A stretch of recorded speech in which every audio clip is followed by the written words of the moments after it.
called to order. Today is Tuesday, October 2nd. It is now 7:02 p.m. Town Council meeting in Town Council Chambers, 1170 Main Street, West Warwick, Rhode Island. John, will you lead us in prayer? Let's bow our heads.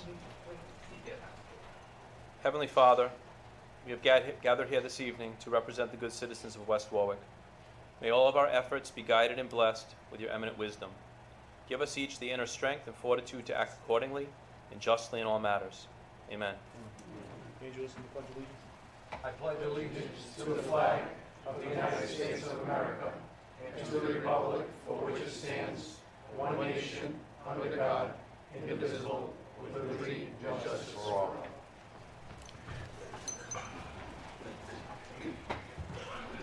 Councilman Licciardi? Here. Councilman Padula? Here. Councilman Messier? Here. Council Vice President D'Amico? Here. Council President Goslin? Here. There is a quorum. Discussion. Under section 42-46-4 and 42-46-5A1 of Rhode Island General Laws, Town Council will close the minutes of the executive session that occurred tonight, October 2nd, that detailed pending litigation, JNNS 1272 Main Street, LLC versus Lehigh Realty et al., case number KC 2016-1222. Second. All in favor? Aye. Opposed? Ayes have it. Discussion action 1, Town Solicitor option, sponsored by Councilman Excuse me. Padula. I'm sorry to interrupt, but I am here exercising my right as a citizen of West Warwick to object to portions of tonight's agenda that I suspect are illegal. In January, when there was a meeting situation that took place without the proper time frame, the council president suggested in the future that I advise the town council that there could be something illegal happening, and I am doing so. Councilman Padula, you placed an item on the agenda this evening for the discussion action number 1, town solicitor options. When you placed that item on the agenda, did you request restrictions and/or censorship of any kind? No, I did not. Who placed that comment next to the item number 1 on this agenda? That would be me. Okay. So let me ask you a question. Have you attended a school committee meeting? Yes, I have. Okay, do you realize they don't have any discussion on any topic? It's at the very beginning of the meeting. It's not the question, sir. But how do you figure that's illegal, not to have public comment on this matter? Because I'm going to If address you'd this let in me, 1 if minute. you would let me continue, sir, I would gladly explain. Love to hear it. The town council in West Warwick consists of 5 members, 5 equal members from 5 equal wards that have been elected by their respective wards. No one person has any more importance than the other, as far as I am concerned, or anybody would be. Council President Goslin, can you tell me and the citizens of West Warwick under what authority, be it the Charter, Code of Ordinances, or state Rhode Island general law, that you have acted upon to apply restrictions or censorship to another council person's item of discussion? Actually, I said it at the last meeting, we're going down a slippery slope. If you're going to address a appointed official in this town in public, this should have been an executive session. Why? But, why? Because you're going down a slippery slope, because this gentleman here is an appointed official. That madam right there is an appointed official. Most department heads are appointed by the They are town manager. employees of this town. But He again, is not an employee as of an- this town. He's not a vendor, he's an appointed official, just like he's an appointed official and she's an appointed official. Does he invoice Wait the a minute. town I for want his to services? just interrupt. There's only 2 people that sit at the pleasure of the council. That's the town clerk, 3. 3. The town clerk and the town solicitor, Oh, and a town sergeant, town sergeant too. that's 4. But we have never stopped discussion on any topic since I've been on this council since 2006. We've set a precedent that we always let people speak, and each and every one of us that were on the council at that time, we always criticized the school committee for not letting them have comment, and I don't think anybody has ever challenged that. Second of all, I brought this up because the solicitor sits at the pleasure of the council, just like when the majority of the council chose to fire a town clerk a week before Christmas. He didn't have a hearing. He sat at the pleasure of the council, and Councilman Giroux sat right here, and he said, we don't have to give them any hearings, anything. He sits at the pleasure of the council, and our solicitor gave his opinion and said that Ed was correct. So, what's good for one is good for the other. He sits at the pleasure Angelo, of the town we did that in council, executive session, February 13th. and we brought it out to And he public. was terminated on Yeah, and he was February never 14th. invited to All right, executive I'd like to make a session. motion. I'd like to motion that we table this. No, why? I think, I'll tell you why. You can't Because- table something that's yes, not on the agenda. It's on the agenda, and I can table this Oh, table because his subject, that's notification had to ridiculous. go out to the solicitor. There was an issue of some type at the post office, which has been validated. He did not receive notice. He is not here tonight. Was it emailed? It was certified. We have, Was it emailed? it was certified. The Attorney General's office At considered any rate, email I satisfactory. motion that we table this and we move it to executive session. Why? You have absolutely no justifiable reason to move it to executive session. There's a motion and a I have a second, Mr. motion and a President. second. Who seconded it? Councilman Messi. Well, actually, Mr. Oaks, please do not yell from the crowd, thank you. And no more Excuse me. comment on this. I have a motion to table. How can you motion to something you haven't gotten to yet? I prevented you from moving on in this Thank meeting you with for my letting me And objection. we're gonna move it and I we'll can table motion it. to move anything you- on the agenda or table at any point. That's very good. Absolutely. I'm so glad that you Absolutely. feel that that power against another taxpayer is something you like to be It's so not a proud power, of. It's not for public grandstanding. This is not, It's- this is it's not inappropriate, grandstanding. All right, enough. And I have a motion on the floor. And I'm just saying, I We have hope never- everyone in we here have is paying never- attention to what's happening I right hope all the now. town employees This are paying- is I'm a talking- town council There is no that public is comment. completely ignoring the truth. This is bull. there is no public There is comment no- right now. She interrupted the meeting, so I Ms. Oaks, am, sit down. please. told you I am exercising my right to Exercise objection. your right, thank you. I'm not done, sir. I would love to know, as I said, where you have the authority to act singularly. If you can produce something legally in writing, by all means, everyone here would love to see it. How is it that you have the right to censor or restrict another person's? Councilman Padula, you were the president at one time, 2010 to 2012. Yeah. Who controlled the agenda? Town council president, correct? He's able to keep and put anything on the agenda. Is there a Now, document showing this? I have never. Is there a document showing this? Mrs. Spotnik. I'm going to answer that. Is there a document showing Yes. this? At the time, we all believed that the town council president ran the, Believed or had a document? believed. Thank you. That's But- not legal. I'll tell you, as long as I was president, everybody spoke on every subject, and I never refused anyone, and I never insulted a businessman that was trying to do something, and then with a tragedy that happened, I've never done that also. So But basically, I there is have no this on- legal Angelo, you've document. never insulted the Muslims, the gays, and everybody good else Lord. that you set up here and made fun of over since 2006. Yeah. You called a councilman gay back in 2010. Because why, Okay. Dave? I said, well, Excuse maybe- me, gentlemen. Point of Wait a order, minute. we are way Gentlemen, we are off not subject here now. for this. You know We are what? way off subject. Wait a I'm minute, shutting this no, down. he Get up, brought sit down, something, he please. brought something up, cannot and tell I'm me to gonna sit down, answer. sir. You hear me? I'm gonna answer that. U.S. Code of You said to me, Appeals, wait a minute, Tommy. 1990, White versus the In a city minute, of I'm going to Norwalk. adjourn this meeting.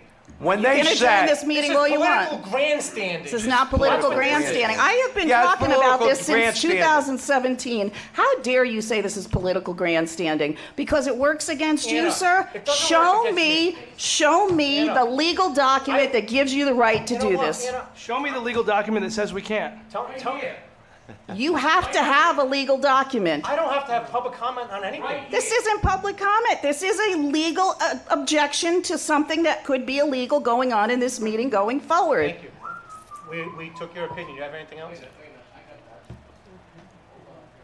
Would everyone else we move like on, to Anna? say that we're going to move on Can we because the move on? council president can't answer a question? Point of answer order, your point question. of order, we Can we should be move on? moving forward. I put a Wow. motion on the floor, it was I seconded, wanna, it should be I voted wanna on. answer something that the council president said, that I called the councilman gay. I did not call him gay. He accused me of an accusation and a crime.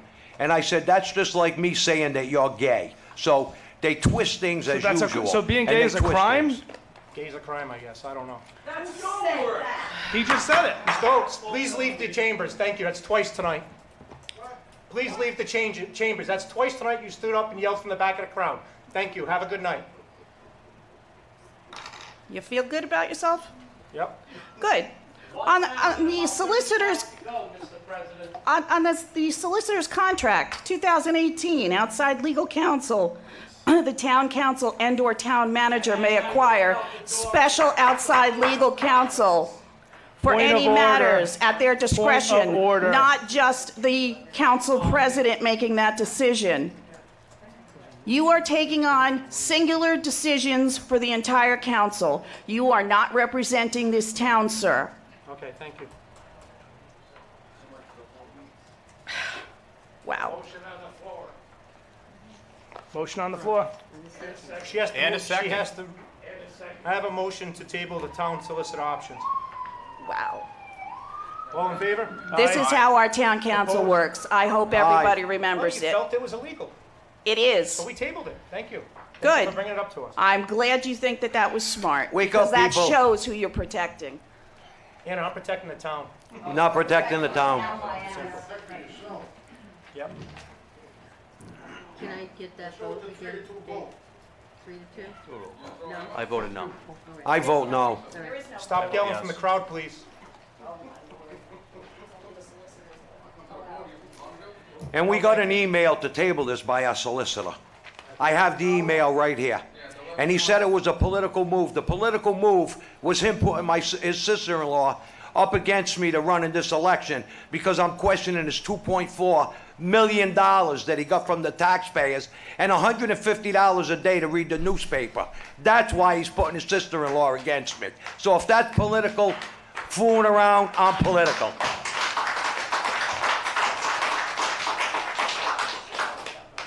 Presentation from the Republican Town Committee to the Town Council, a picture of the President of the United States, sponsored by Councilman Padula.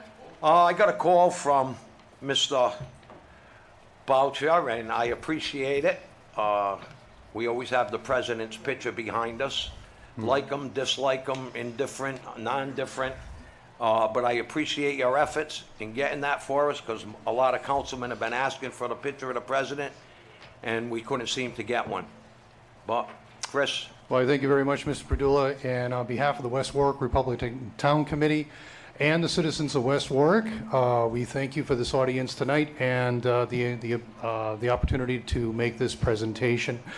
In the 2016 election, I understand that Donald J. Trump was voted for overwhelmingly in our town, and so with that in mind, we offer him the due respect by having the portrait, as prior presidential portraits have been displayed in the town council chambers. And so with that in mind, we wanted to help. And so part of that helping is providing you with that portrait. And so town council, we thank you very much on behalf of the town committee and the citizens for allowing us to do this. And so I'd like to just present this to you right now.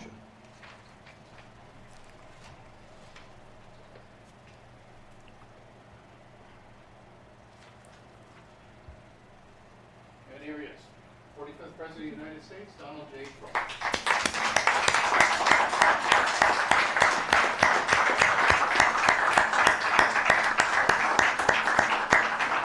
You see the front of it, Chris? What's that? Can I see it, please? Is that his signature? Is that an actual signature? I believe it is. Is it really?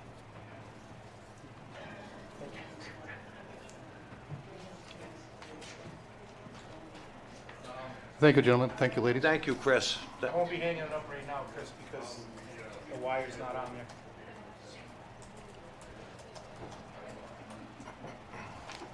Can we, if we can get the wire for that, or Me and this too. the bracket? Thank you. Facebook page, sponsored by Councilman Licciardi. One of the reasons I put this on for several reasons, but as we all know, social media is playing a big part into our society, and it's punctured West Warwick a few years ago, where a lot of people I've spoken with, whether it's constituents or town employees, you know, when you talk about Facebook, they get this negative look on their face. And I'm not a social media guy. I said that in the very beginning. I really don't care for it. But if it's used in the right way, I think it could be very beneficial to our town. And I'm gonna pick on somebody because I see their posts all the time. Nicole Knott is constantly posting different things about recycling and when trash pickup is, and I think we need a person, I don't care who it is, an official from the town or officials plural, that Ernie, you would deem to be in charge of a single town Facebook page. And that would be just an information page. No comments, there's no drama to it because You can't have everywhere. a page without comments. Not on the. Finish, Jason. I'm just telling you. So anyway, maybe it can, maybe it can't. I don't know that.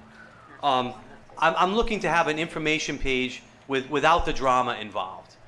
Because a lot of times, I'm not on social media probably as much as a lot of other people, especially the kids, but I'm finding things through social media that we should be aware of as a councilman first. And I'm getting calls on it, asking me questions, and I don't have those answers. Because I'm being told, this is closed. Why is this happening? How come this isn't being done? And I don't spend my day on social media. I'm sorry. And I don't think the employees should have to either. I think if we had one page dedicated to information, similar to something you brought up last week about a calendar, that could tie into it. I'm bringing this up very vaguely, as I'm told I put vague items on the agenda sometimes. And the reason for that is to have a discussion. It's under discussion action. To have a discussion with 4 of my colleagues to see if they have any ideas to share. Because I'm not saying I'm always right, but we have 5 minds up here that should be working together. And one of the things that I've been told and I've been questioned about from many people is, why doesn't the town council work together? One of the main statements I've gotten is, and this is from somebody in actually Los Angeles, California, who watches our meetings and compares our meetings to reality television. And to me, it was very embarrassing. I found it very offensive. He didn't mean it that way, but maybe he's right. But when people say to us, and this was a comment, you people need to get your shit together, excuse my language, and he's absolutely right. And the key is, we keep saying about moving the town forward, but I don't think that's going to happen. It hasn't happened. I don't think it's happened yet the way it should have.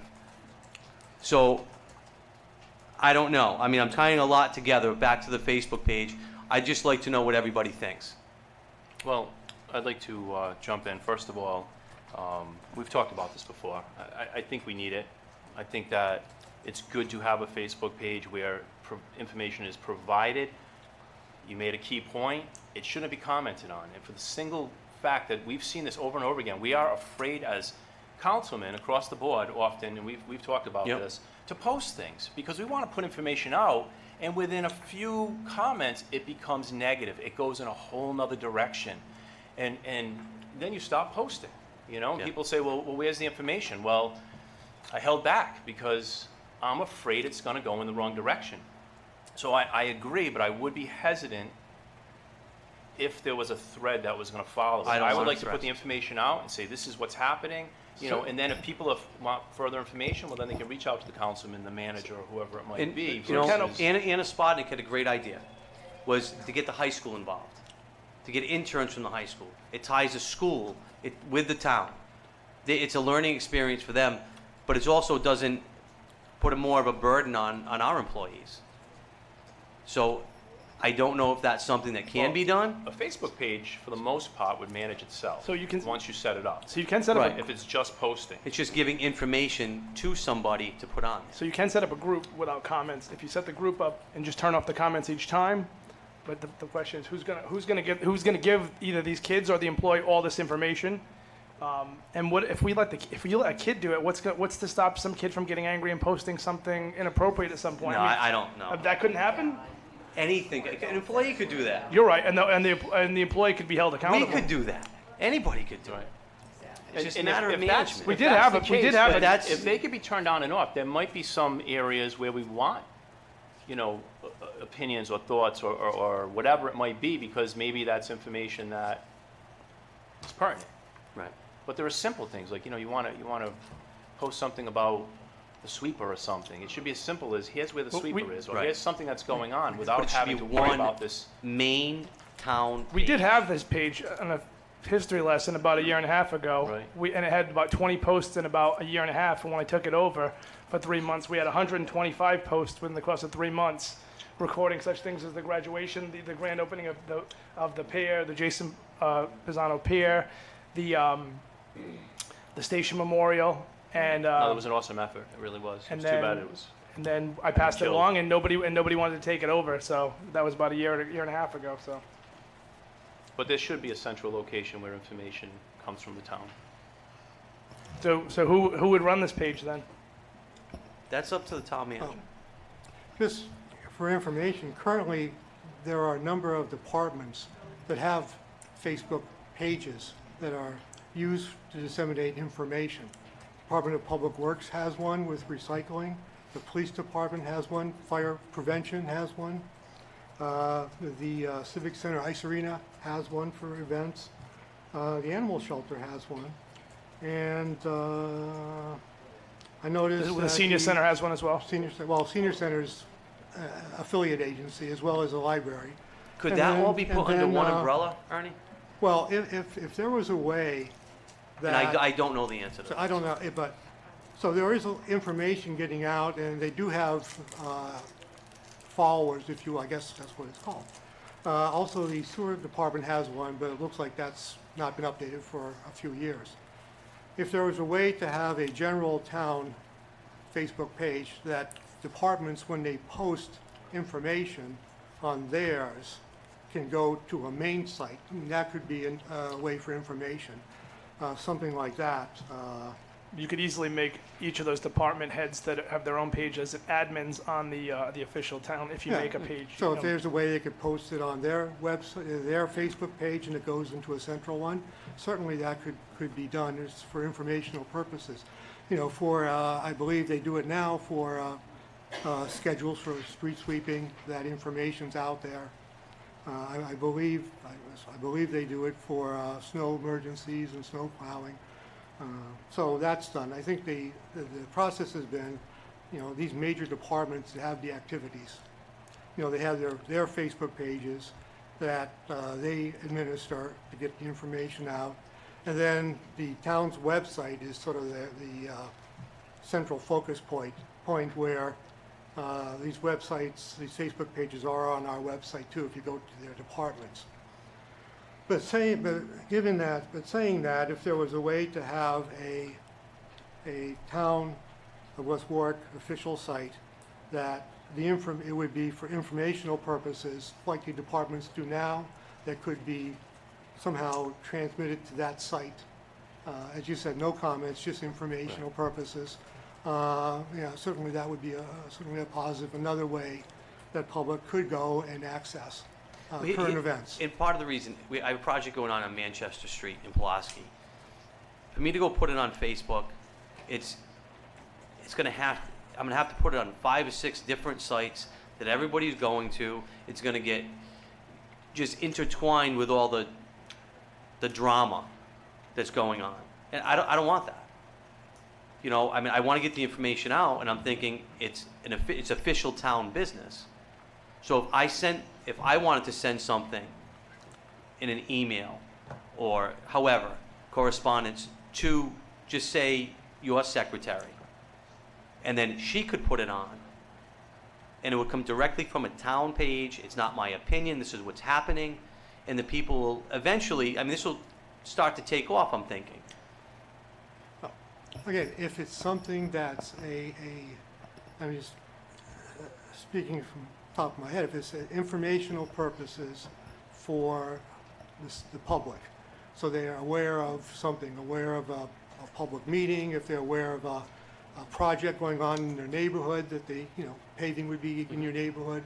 So if it's informational like that, certainly that would seem appropriate. If the direction is to explore a Facebook page, I would survey other communities to see if they have any policies on it. How does it run? If not, then create a policy on how we would administer it. But clearly, it would be something that would just be for informational purposes. Correct. We wouldn't have anything, have anyone, posting anything other than just information that the public should be aware of. So certainly that's something that we could explore if that's what the direction of the council is. Any other direction for the manager? Where are we gonna go?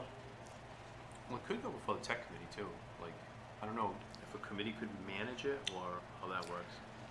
Again, I don't know, as was stated, there are a number of officials that are not very savvy with technology or social media. I am one of them. I have daughters, so, they are experts. But what I can do is inquire other communities, see how they handle it, and what kind of staffing is involved in it. But I would think it would have to come, if there's a way that, you create a page. And if there's a way that when a department posts something on their website, it can automatically go into the overall town website. So then you'd have the information on the department page as well as the main page for those who don't go to the department. And these are the major departments that I've listed. Or we could have a central person. If that could be done, that would be great. Because we really don't have anyone with the really time to manage a site. Right. I mean, there could be, if there's a special posting, that could be done, the town hall is gonna close on Columbus Day. That's also on our website, but, so if there's a way that we can take what we're doing now, put it into a town webpage, so, there isn't that much additional work someone would have to do, then, that seems to be fairly easy, again, if that can be done. And certainly we can check into that, All right, thank you. if that's requested. Can you give us an update by next meeting? Sure. Thank you. West Warwick High School Music Department, sponsored by Council President Goslin. Yes, just like last year, the music department reached out to the council, wants to know if they want to put an advertisement in their book. I guess they're having 6 or 7 musicals this year, so I just want to get approval from the council to move forward with a $100 donation. Yes. Any issues? Yes. Thank you. Animal shelter repair cleanup event, sponsored by Council President Goslin. Yes, this, Mrs. Young actually emailed the entire council over the past week. I told her I'd put this on the agenda, and Mrs. Young, if you want to come on up, and again, I think this should have been sponsored by the entire town council also. Yes, I agree.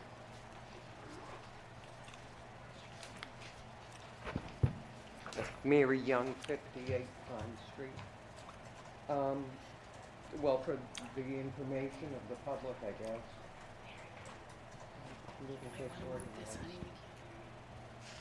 Let me find it. Okay. I did address a letter to the town council and other representatives of the town that since the animal shelter is presently closed, I thought it was a good opportunity to do a makeover. And our idea, Joan Levitt is my co-conspirator, and so we did a walk around at the shelter, and our idea is to address some needed repairs, which are mostly minor, to get the fencing installed. I'm not sure where that stands. I just understood that that Joan has the understanding that it was to be done in the fall, but I don't know if it's gone out to bid or all that has happened. That's a very good question, because I know Councilman Licciardi brought it up with the money going back. From not the Centennial, that other event, What was that?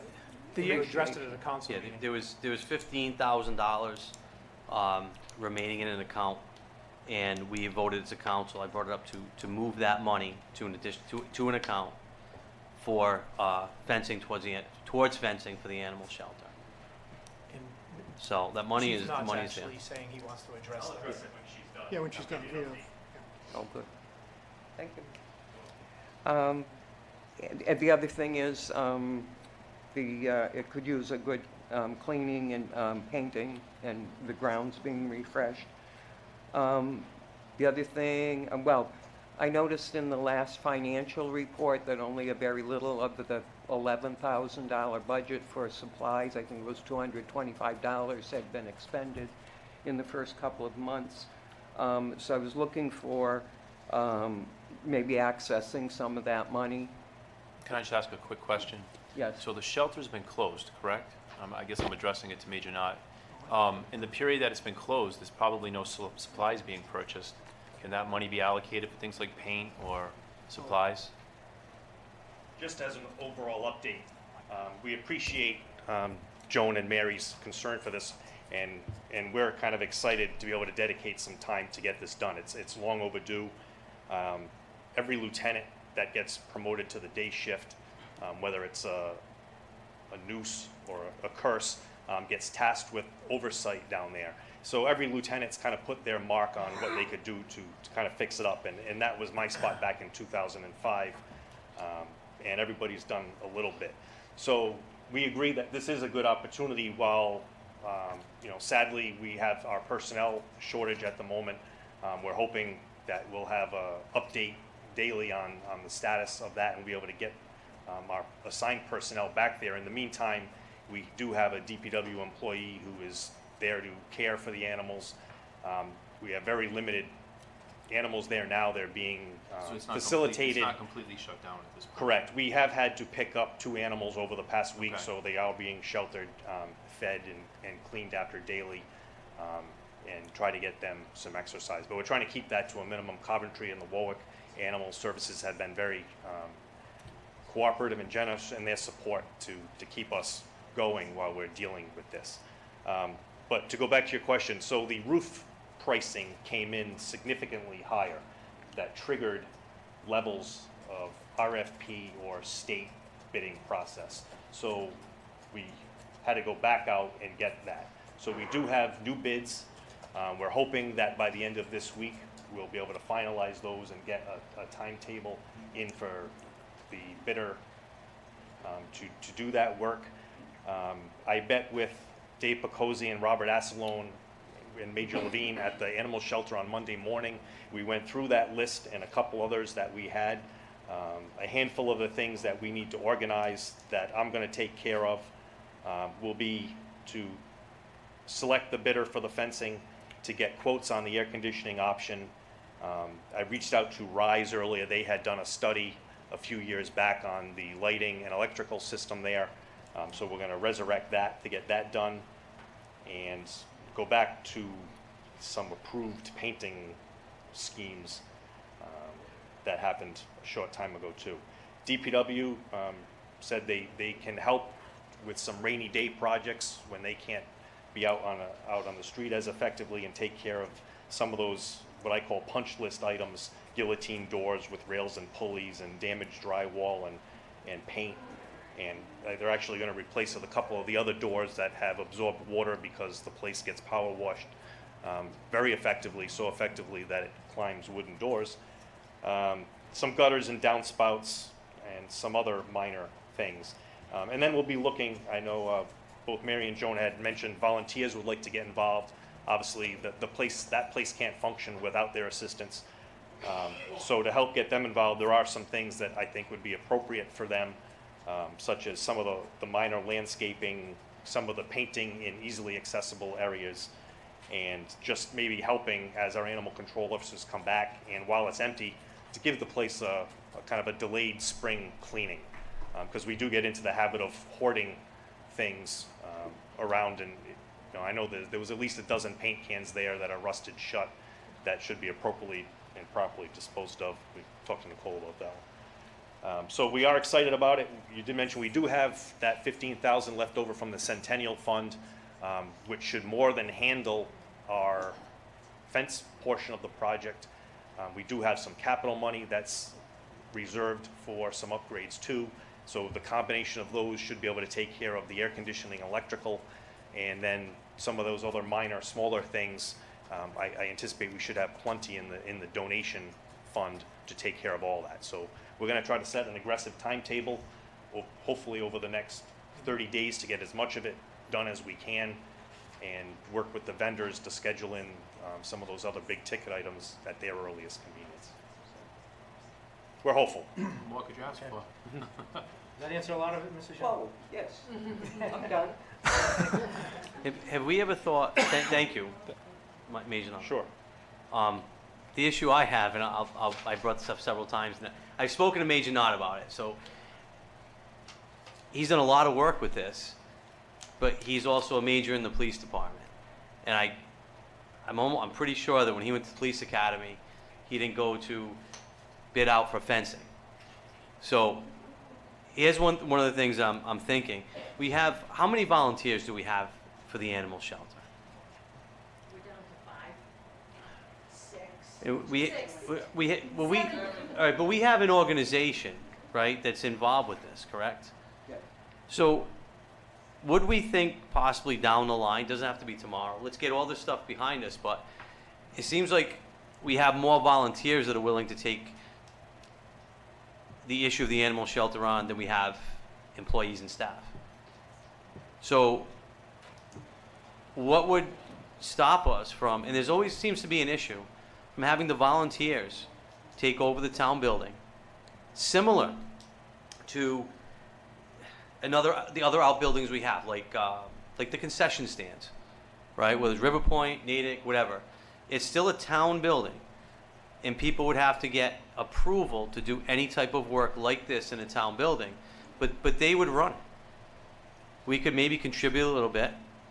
I mean, none of this is set in stone. I'm just thinking about this, off the cuff kind of. But we would take a lot of responsibility off us and definitely off the police department, which would be my main goal, unless they want it, which I know you don't. So, but I think it puts things into perspective.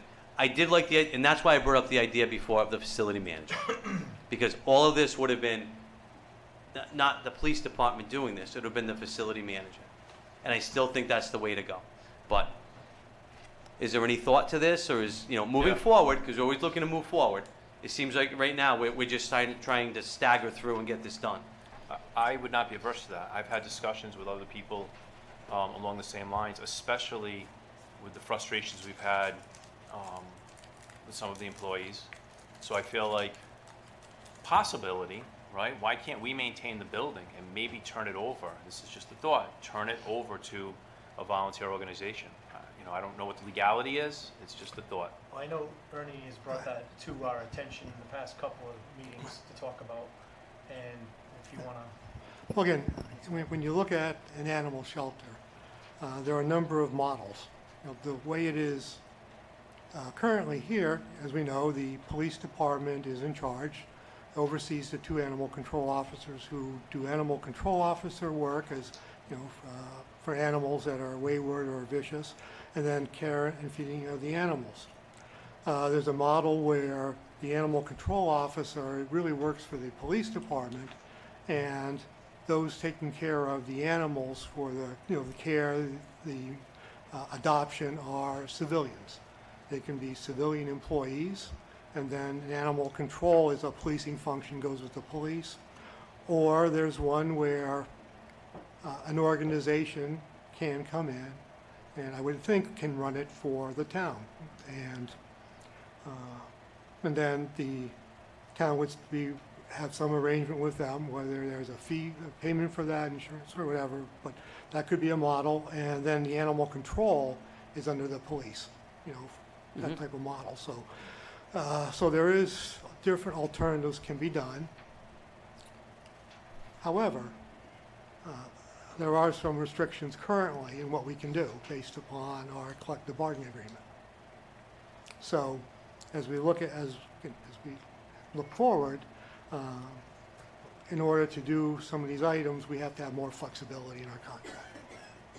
Okay. To make it short. But it's definitely something to consider for the simple fact that, and I've had probably about 30 separate conversations over the last year or so with past day lieutenants, with former employees of the shelter, with volunteers, former volunteers, people who run some of these organizations. And the sense that I get is they've run it anyway for the last several years with the ACO. So, I mean, what would be that much different other than the legalities of contracts? So I'm just putting it out there, something to consider. Jim, you have something to say? I do. Just state your name for the record. James Whoops, 4 Green Street. So, I've spoken with John on numerous occasions about some of the issues that I saw in my time at the shelter. And he's absolutely right. When I was there, volunteers were the ones basically taking care of the animals. The ACOs were too busy, Let doing me just say cleanup. something, James. I heard the name Joan a million times. Who's Joan? What department is she in? No, I know. I'm just saying. And that's the thing. I'm just saying. These people give of themselves without asking for anything in return. They have some of the biggest hearts out of anybody I've ever met. And what's the budget for the shelter? $11,000, roughly? I think it was 8 for a while. Right. Supplies and salaries. Right. And I'd imagine that's going pretty quickly. They're going into their own pockets. They're donating. They're donating their time. They're donating food. And they're not asking for anything in return except for a little bit of help from the town. We agree. I mean, I don't see what the big fiasco is with closing the shelter. I mean, I know there's personnel problems and everything, and I get that. But we're doing it as a service to the town. We're doing it as a service to these volunteers. Thank you. Thank you, James. Hannah Spodnick, Carpenter Court. There is absolutely no reason why we can't shut that shelter down completely. Offer a lease to the animal groups that are taking care of it now, takes the liability off the town, opens them up to bigger donations from nationwide companies that will donate food, that will donate money, that will donate facility upgrades, because that's what they do. You see it on television. Like, look on any Saturday morning and you will see programs about shelters that are independent shelters all over the country, getting help from companies that are willing to do so because they're not attached to a town government. We don't need it. If it's a collective bargaining issue, that's pretty sad that, we can't afford it. If we can't afford it, we can't afford it. So let's take it out of the entire equation, take that property, give it to people that love animals, that'll take care of it, know what they're doing. Police department gets to be a police department, and it's just such a simple fix, and yet everybody seems to make too much of a big deal out of it. You're right. So, Can just I- out of curiosity, who would be going to collect the animals or whatever on the street that people are calling about? Well, what you do is you Would make that it, be the you make it. volunteers or the ACOs? This is the same way that they do it with the independent shelters. The city officials that will have one animal control officer or a random person on whenever to do this will have an agreement with them that they'll take in the animals that are brought in from the town of West Warwick. I mean, that would only make sense. That would be their supply of animals per se. It's just, you're talking people that are so dedicated. Like everyone has said, the police didn't go to become police so that they could worry about an animal shelter. It's not that they don't love animals. It's just, it's not their job. It shouldn't be their job.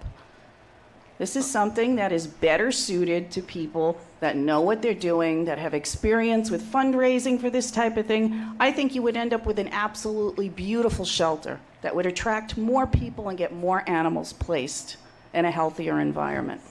Thank you. Mrs. Young, would you know by any chance, are the Angels, they're a 501c3, correct? Yes.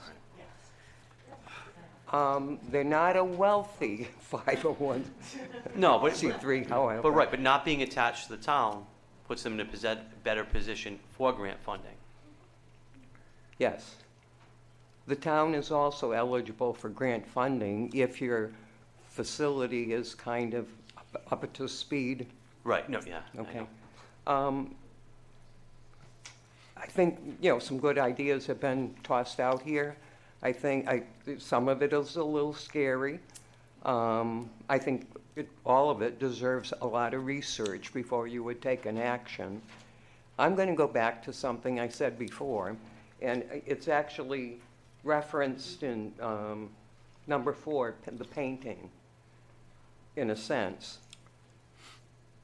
My bias has always been to give more authority to the animal control officer. As it is written in the town, it's a resolution, as I understand it, as opposed to an ordinance. But the authorities of the animal control officer are spelled out there. And my experience, what I see happening is, and I'm so grateful for Major stepping up and saying all the things that he did. You approved the money for the fencing April or so. I've lost track of time. But it gets lost in the pipeline somewhere. The animal control officer identifies a problem, brings it to the lieutenant in charge, and then it stops there for whatever reason. And I'm not criticizing any lieutenant in particular, but so many things like that. So that, I mean, I couldn't believe it when Joan told me that the town, that the color of the paint had to be approved by someone in the town. And, I mean, I joked with her and said, you know, they have a paint board. But it was approved about 3 years ago, but the shelter hasn't been painted. Mrs. Young, first of all, you've been coming to the meetings now for almost a year and holding our feet to the fire, so thank you. Holding the town's feet to the fire. Joan, like John said, your name's always brought up, and by your dedication, hopefully this gets done and we can continue to work together and have the volunteers in there also. Thank you. Phyllis, just come to the microphone real quick. Phyllis Gustafson, 183 Lockwood Street, former councilwoman. I was just talking to Joan, and she would like me to say that we need officers there. We need dog officers. This is what she was trying to say. Right? Volunteers, you can volunteer all the time, but you need someone. A dog get hits, we call her up. Something stray in the neighborhood, we call the dog officer. You need that dog officer there. We have to, I agree with these ladies. I'm going to join to help them with our animals. We have to take care of our animals. And this is what she was trying to tell me. I says, I'll go up there and tell them, right? Here I am. Remember that just because the shelter's not their only job, they've picked up, unfortunately, dead animals off the street. Correct. Whatever else. This is what they're trying to tell you. These ladies do give a lot. I know because I do help them, right? But they do give a lot. But you need the dog officers there for any kind of emergency, bites or put a dog down, or you need those officers. I'm sorry. No, we agree. Okay. Thank you. This is what the ladies would have. I came forward. Thank you, Phyllis. Any other comment on that? Thank you. Minutes of the previous meeting. Resolved that the minutes of the September 19th, 2018 Town Council meeting are hereby accepted. Move the resolution. Second. Moving second, any discussion? I do. I have a question on last council meeting. And this has come up to me from different people, so I want to make it, I want to clarify. The solicitor's contract, is it with Timothy Williamson, the solicitor, or if Tim can't make it with someone else? Because I've been hearing different things from different people. What's that have to do with the minutes of previous? Because it was in the minutes. We talked about it in the minutes. It So was clarified in the I minutes. I just want to make sure. Yeah. That's all. So as his contract says, Timothy Williamson, his check from the town gets paid as Timothy Williamson doing business as Williamson Law. So it's a DBA. So Okay. it's a DBA, it's under that umbrella. But let me just add to that. When it was Edmund Torgy and Williamson, and you can look up the minutes, I don't remember what I ate for breakfast this morning, but I remember Ed Giroux's words when he said, we're switching it from Inman and Torgy and just putting Tim Williamson, because that's who this council appointed for solicitor, and that's our friend. So it's Tim Williamson, no law firm, Tim Williamson, period. The contract I see, I'm trying to find it, that Mark Carullo originally wrote up before Ernie got it, and whatever modifications, because I questioned that when the contract come up, if it was different than the previous one, and it was definitely different. Because I had many conversations with Carullo. We need, not an opinion, we need a law. If it's Tim Williamson, it's not Tim Williamson law. It's Tim Williamson, period. No DBA. If you're making out the checks, I don't know how, but the contract was supposed to have read, which was read into the minutes. And if you go back to that tape, when we changed that originally, it was Tim Williamson.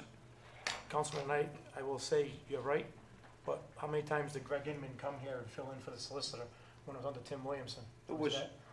Numerous times. No, wait a minute. That was Inman, Torgy, and Williamson. But again, when we That changed was it the to- law firm. But Councilman, when we changed it to Tim Williamson, as you said. No, they weren't talking. But wait, here, there is. He got there thrown is out of the law there is firm. a legal difference, and He maybe, left the law maybe firm, Tara can whatever it respond was. to it.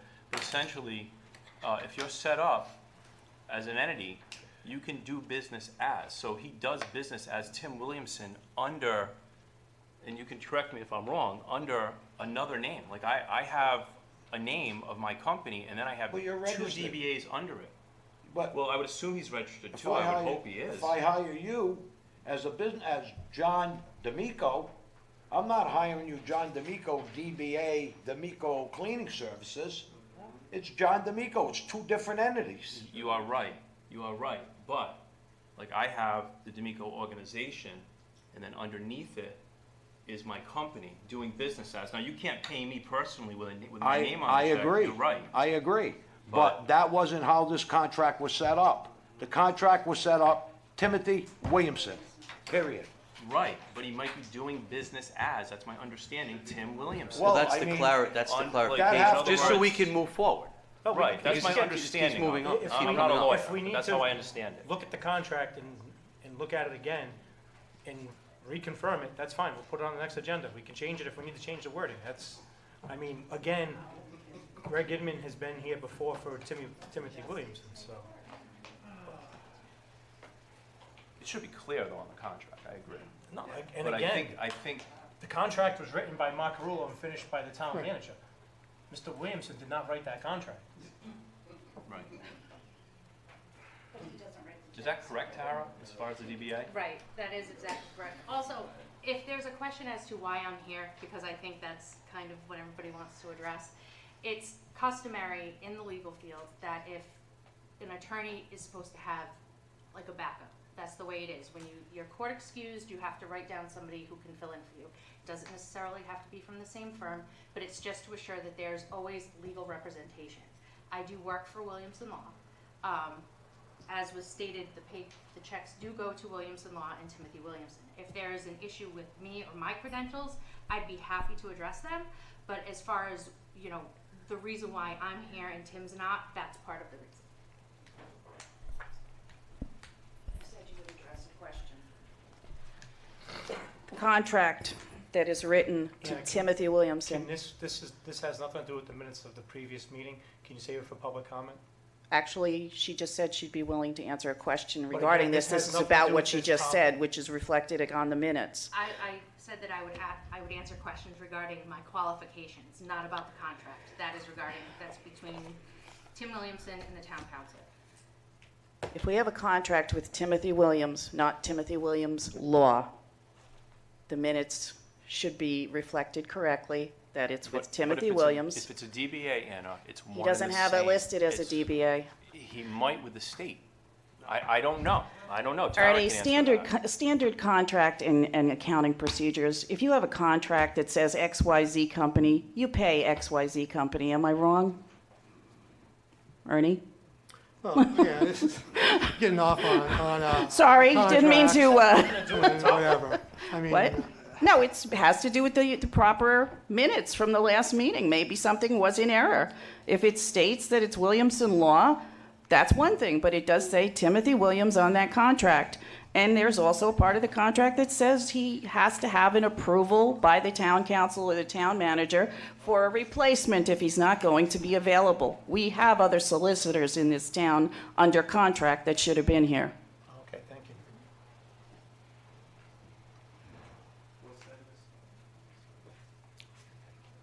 That being said, all in favor for the minutes? Aye.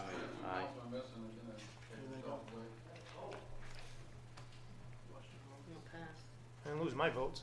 Passed. Thank you. Consent agendas, consent agenda license applications, resolved that the consent agenda having been posted, all matters being referred to proper departments and being disposed or awaiting recommendation, the same is hereby approved. Move the resolution. Do I have a second? Second. Moved and seconded, discussion? Any public discussion? Hearing none, all in favor? Aye. Opposed? Ayes have it. Consent agenda correspondence, resolved that the consent agenda having been posted, all matters being referred to proper departments and being disposed or awaiting recommendation, the same is hereby approved. Move the resolution. Can we wake up here tonight, gentlemen? Nobody wants to say second? Second. I'm reading this, excuse me. I'll second it. Thank you. Maybe he had to go to the bathroom. Thank you. Ms. Spotnik, can we please stop tonight? Thank you. It's something I would not want to be. Really? Is a second on the Do I have a second? All in favor? Aye. Opposed? Ayes have it. Theatrical performances, shows, and exhibitions license, St. Joseph's School Church attendance, Tracy Later, 10/26/18, time 6:30 p.m. to 11 p.m., location 854 Providence Street. I'll move the resolution. I'll second the resolution. Moved and seconded, discussion? Any public discussion? Hearing none? All in favor? Aye. Opposed? Ayes have it. Capital Improvement Program, Capital Improvement Program, Police Mobile Data Terminals. So resolved that the Town Council hereby approves the purchase of 2 mobile data terminals, MDTs, from Island Tech Services. The purchase will be funded from the following source: West Warwick Municipal Court Fund, $9,398. I'll move the resolution. Second. Chief? Good evening. Again, going back to our capital improvement plan, there are several things that we try to keep ahead of the curve and keep up to date as far as technology and officer safety, being our cruisers, our weapons, our computers, and our radio systems being the primary. With this purchase of 2 new mobile data terminals will replace the last, I believe we have 3 left, of our 10-year-old systems that run slow and require additional maintenance. So these purchases will go into the 2 of the 4 new cars we just took delivery of. Hopefully they'll be all transitioned within the next 45 days and be ready before the winter, and we can get that done. So this is our lowest bidder and the company that we have been purchasing from for the last 6 cycles. Any questions for the chief? Hearing none. All in favor? Aye. Opposed? Ayes have it. Appointment for the West Warwick Arctic Redevelopment Commission Board, resolved that the Town Council hereby appoints the following individual to serve as a member of the West Warwick Arctic Redevelopment Commission Board for the town of West Warwick with a term to expire 10/2023. I'll move the resolution. Second. Moved and seconded, I'll discussion? move the name of William Patnode. Billy's been involved for a while. He's a DEM officer. He lives in the town, very active with the sewer department, very active with the planning department, and I highly recommend Bill's name. I second. Moved and seconded, any discussion? Any public discussion? Hearing none, all in favor? Aye. Aye. Opposed? Ayes have it. Amending the proposal from CWL O&M Solutions LLC to perform an organizational review and business practices evaluation for West Warwick's Department of Public Works, Parks and Recreation and Civic Center. I'll move the resolution. Second. Moved and seconded, discussion, Ernie? Yes, this was discussed at our last meeting. The study that's going on with, Department of Public Works, Recreation, and the Civic Center is going well. With Dave Picozzi, our new Director of Public Works, recently started working with Charlie. I think he Director Bokosi asked for an opportunity to work with Charlie to go into some, maybe some additional areas or look at some areas in more detail than what was planned. So the request was an additional 80 hours or 4 weeks of work, to finish this study. So, it's recommended that the additional hours be approved. I've had updates on the progress of the work, and I believe that when submitted, the council is going to be very pleased in the sense of understanding where we are right now, what changes have been made, what can be made in the near future, and what can be done, long-term to make these departments work to the best that they can. So I think it's very optimistic that it's going to have a very good report. And again, we know the type of work that the consultant does because he did a report and review for the sewer department. So it's recommended that the additional funding be awarded and another 80 hours of work be added to this project. Any questions for the manager?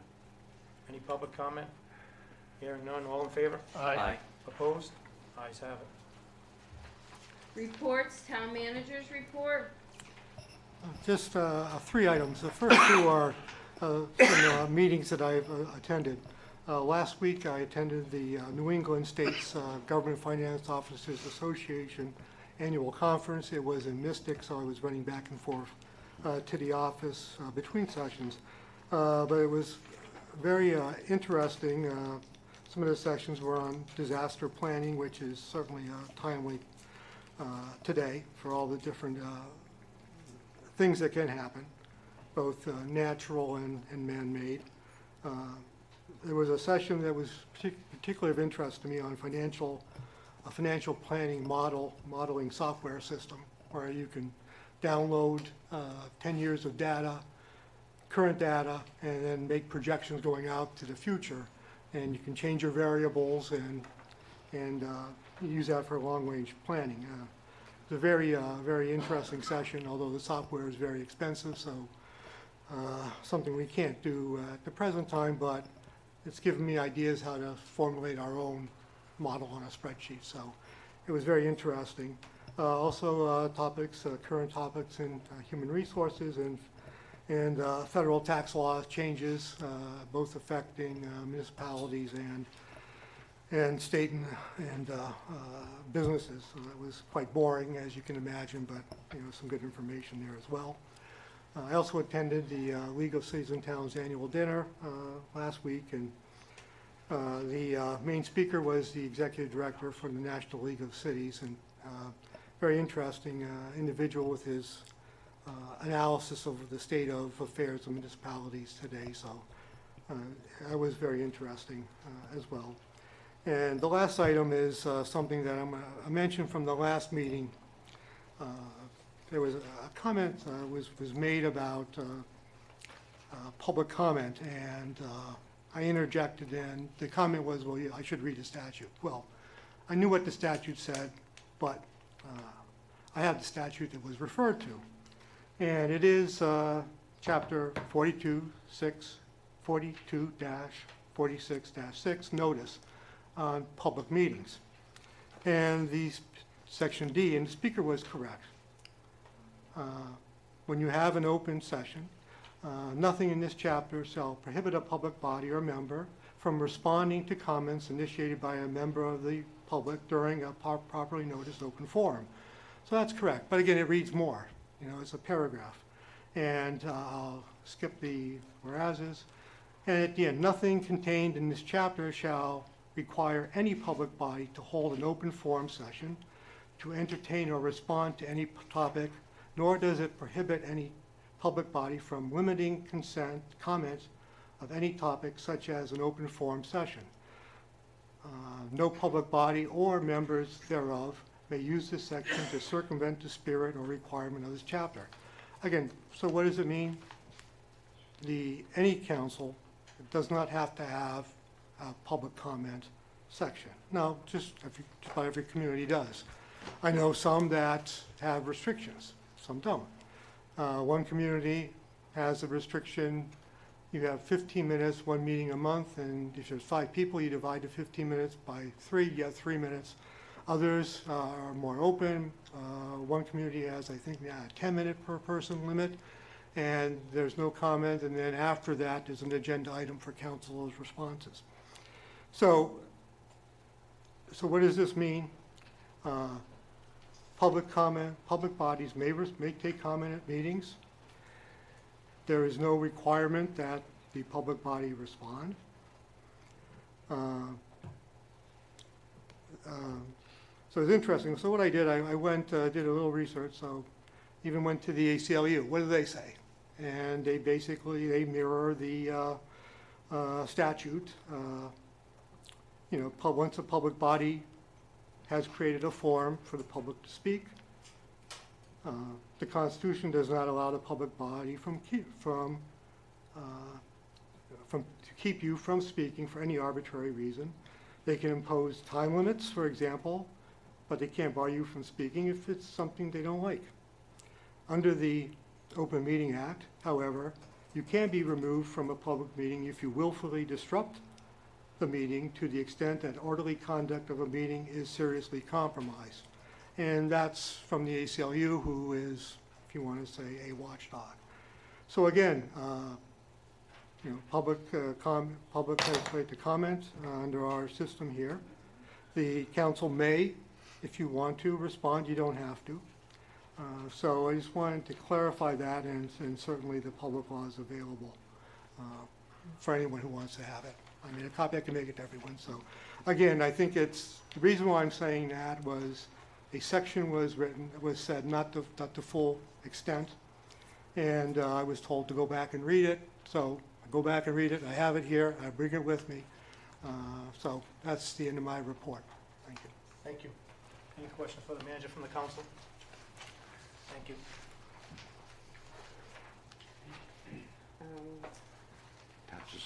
Tax assessor? Yes, just give a quick overview. This is the first of our departmental presentations to the council. There'll be departmental presentations first quarter. Right. So normally they will be July, October, January, and then April.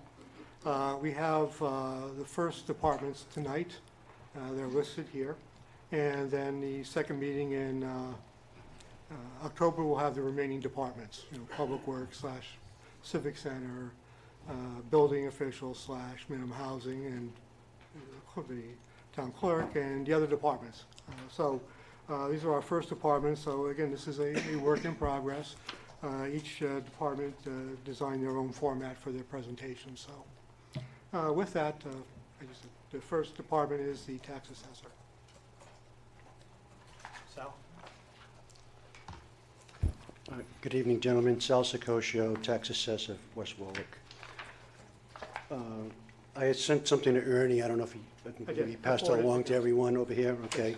So currently, we're undergoing state-mandated evaluation. Last one was conducted as of 12/31/15. We are going through sales studies and field reviews that were finished through 2018. They just started this week on May through August. So normally what they do is all the sales that have been entered into the system come over. They have reports in there that generate ratios. The main one would be sales ratio, sales to assessment, see where we stand. Currently, we're looking at around 20 to 25% on residential property increases. There are some that are more, some are a little less. Doesn't necessarily mean that the values are going to be going up by that much. We try to be as close to 100% as we can, because that's the state law. But what that also means is that there's a change in the tax rate. So when people hear your value's going up, oh my God, it's going to be cost me more money. Well, no, because the town goes up by 25%, then the rate would have to come down by 25%. It's a little different than that, because we actually talk about levy. They're also working on new construction and additions for the permits through July. I just downloaded August and September. You don't try to go out on a permit as soon as it's pulled because work's not being done that fast. We'd like to have a little time go by before we look at these things. I also go out and review those also, besides all the other permits that have been pulled in the town. Personal property, all appeals and questions on 2018 accounts have been completed. Our vendor is starting to do a town-wide canvassing for new business. So he has things that he's gotten through licenses that he's going out to look, along with his tour that he goes north to south to north, looking for new businesses. Motor vehicles, there were no appeals. There was a software glitch that affected about less than 2% of the cars. They were all 2004 models. We're looking at an average of a $20 credit being given to these people. We've gotten all the information from all the vendors involved. We will be getting that money back from the state.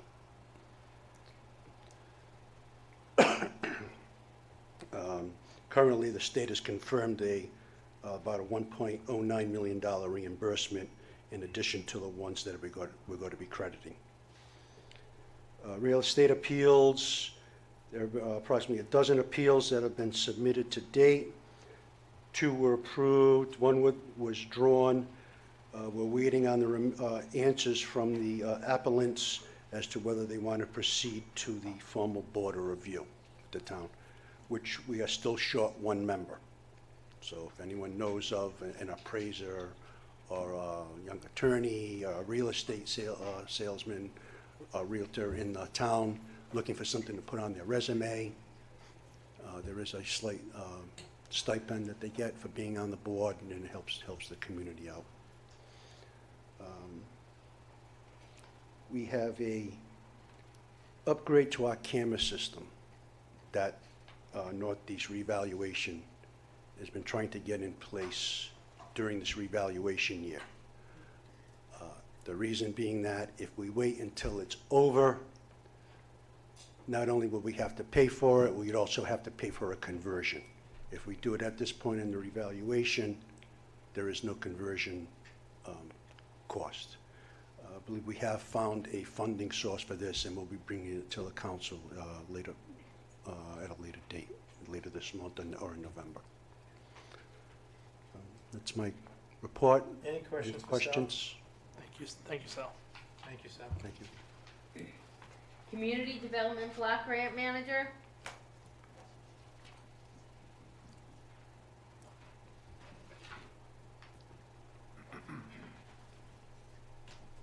Elaine Mansell, CDBG Manager.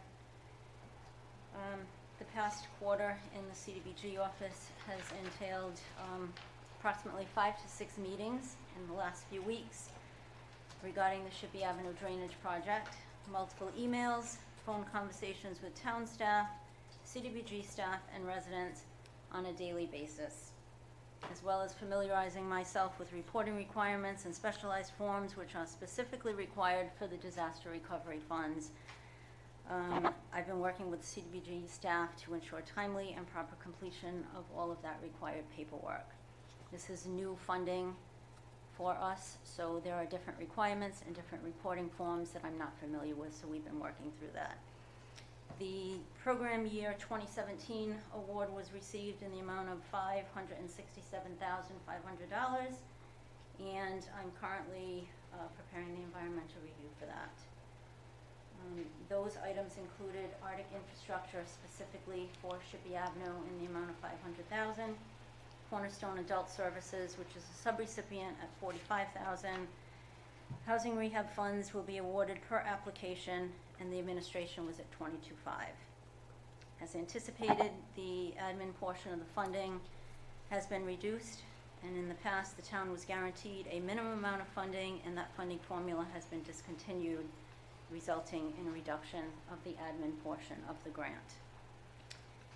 On a quarterly basis, I prepare reports that go to state CDBG, and then they in turn send them to the federal government. I attended training for the new open meetings filing system at the Secretary of State's office. The housing rehab program is a continuous operation on a daily basis, which involves qualification of the applicants, inspection of the properties, preparation of bid packages, scheduling lead inspections when required, and subsequent lead clearance certificates, preparation of loan documents, as well as final inspection of the property and closeout documents. Currently, there are 10 applications under review for projects ranging from window replacements, boiler installs, new roofs, and insulation. I enter and process purchase orders as required for the department, submit drawings to the state when necessary for reimbursement of all costs to the town. I maintain my own CDBG budget in addition to what we have on the finance system, and of course, daily operations of phone calls, emails, as they're received. Any questions for Elaine? Thank you, Elaine. Thank you. Thank you. Interim police chief?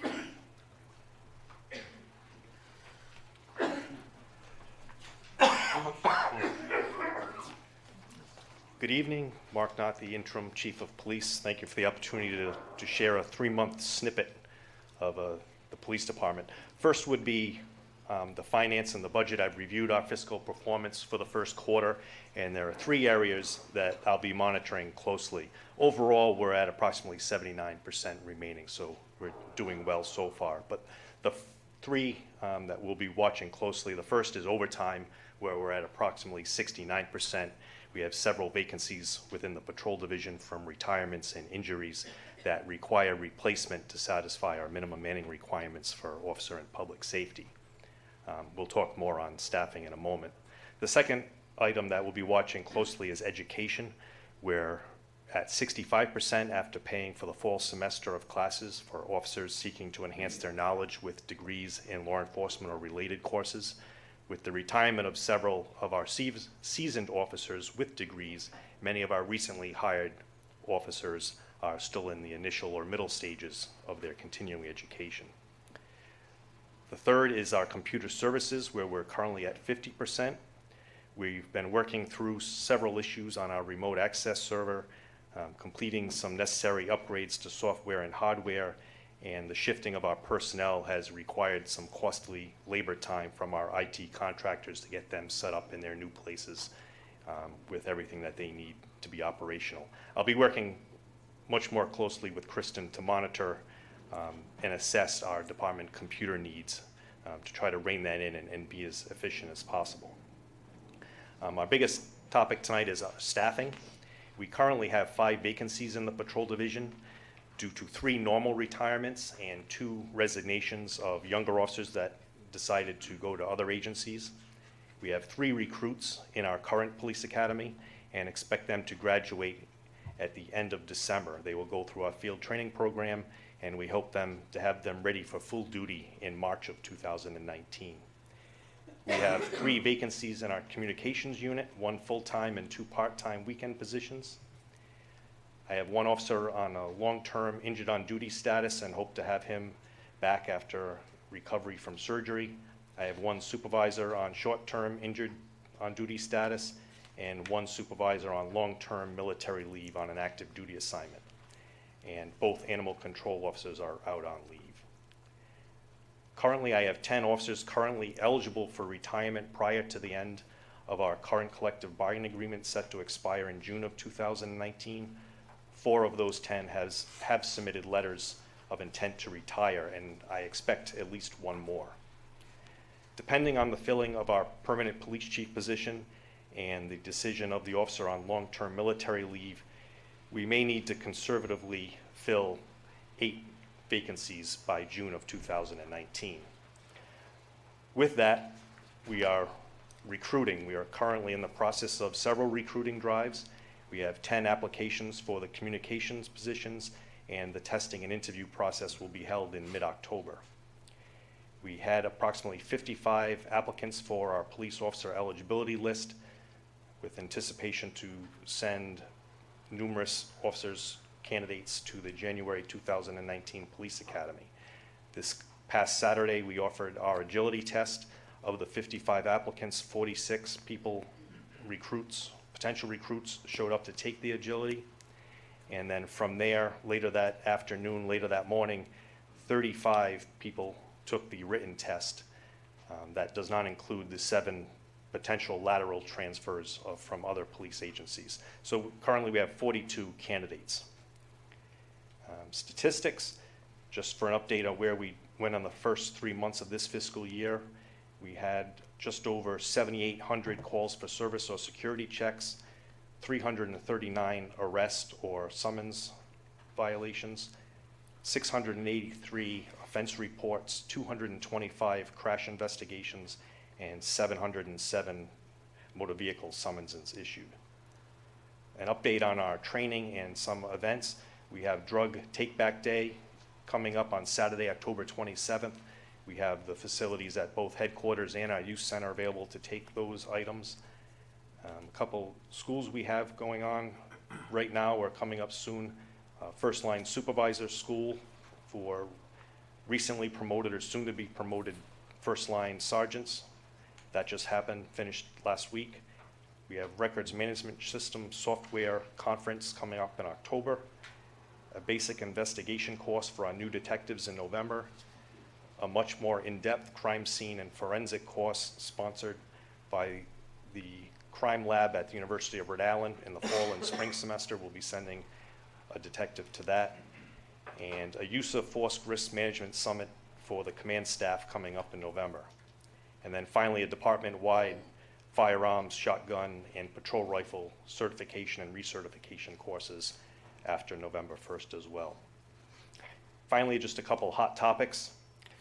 All of our police department employees now have westwalkri.org emails.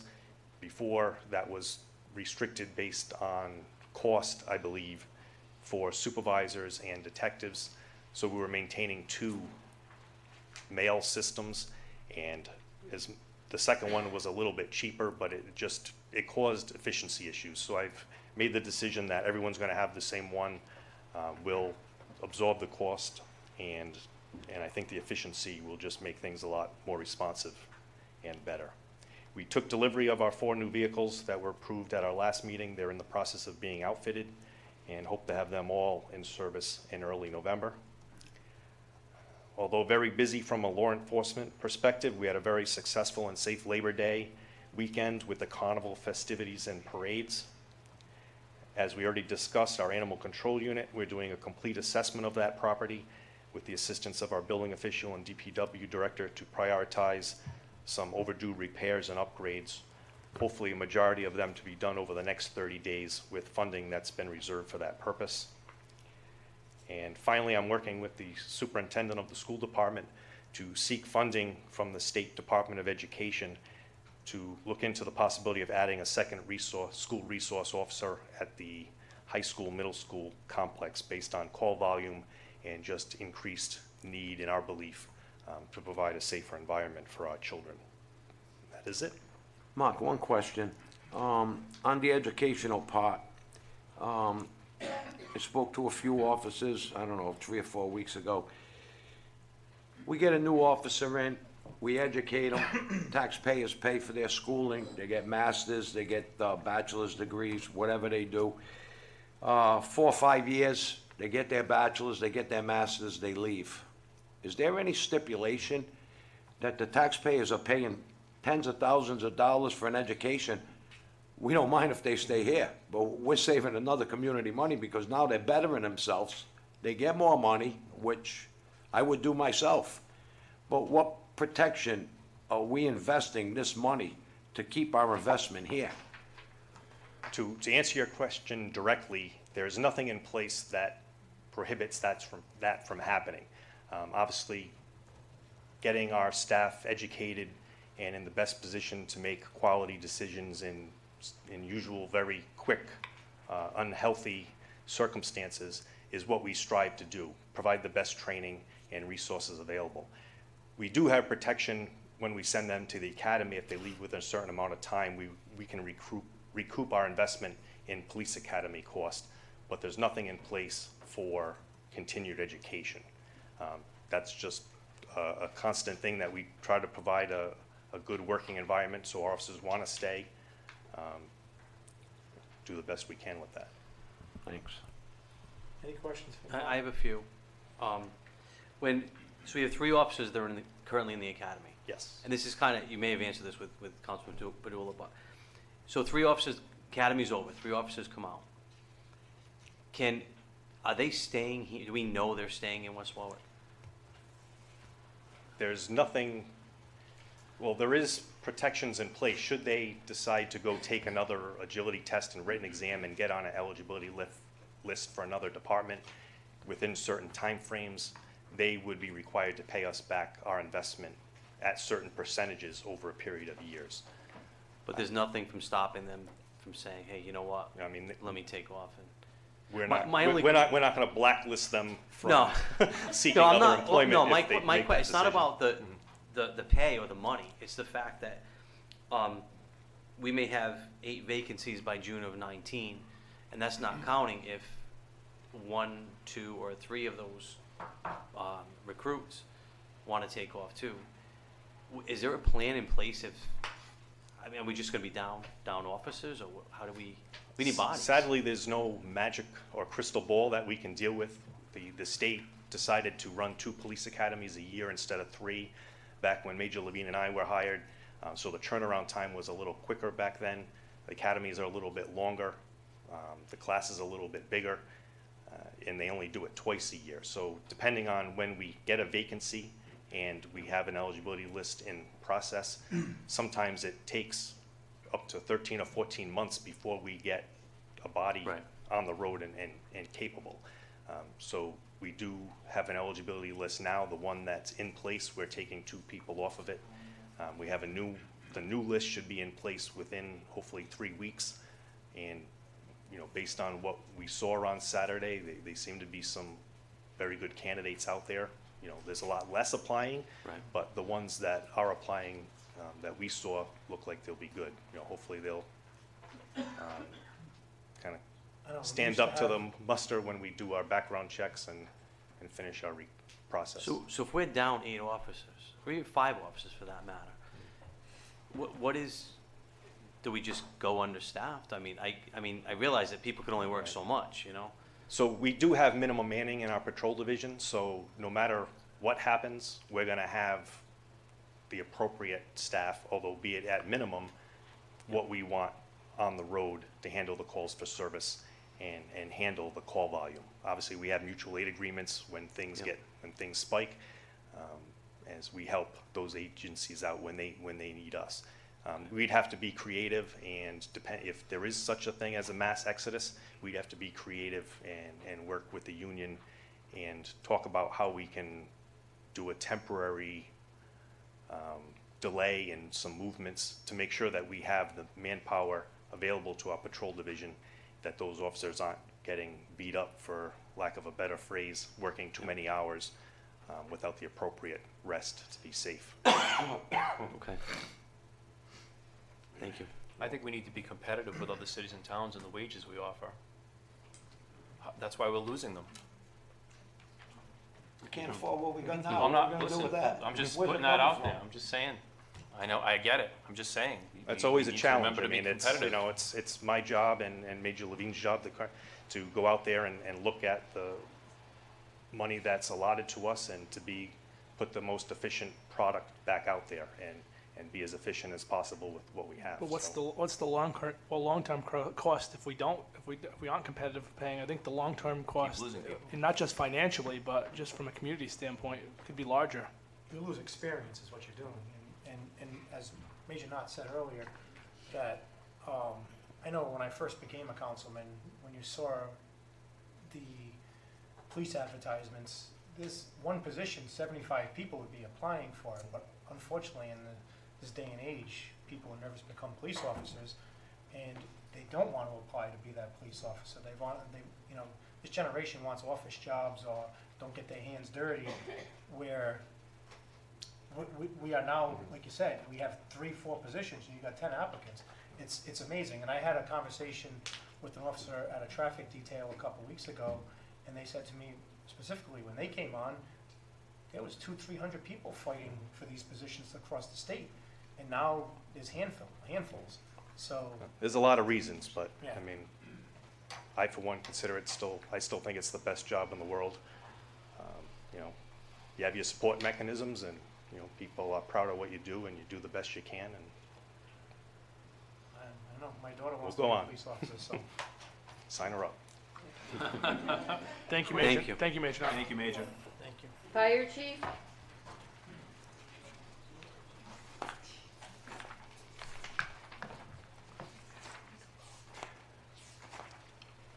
Hi, Jeffrey Barone, Fire Chief, and I believe everyone got a copy of the package that we put together. So it's a quarterly report for the West Warwick Fire Department. The department is within budget for this period, and we project to stay within it. We're currently operating with 4 open positions, and we look to fill 3 of those positions with trainees that we have at the State Municipal Fire Academy now. They should be graduating in November. Then we have like a field training program for them, and they should be sworn in as West Warwick firefighters in mid to late December. We also anticipate one additional retirement before the end of the year, and there are 11 members that are eligible to retire before the end of the contract this coming June.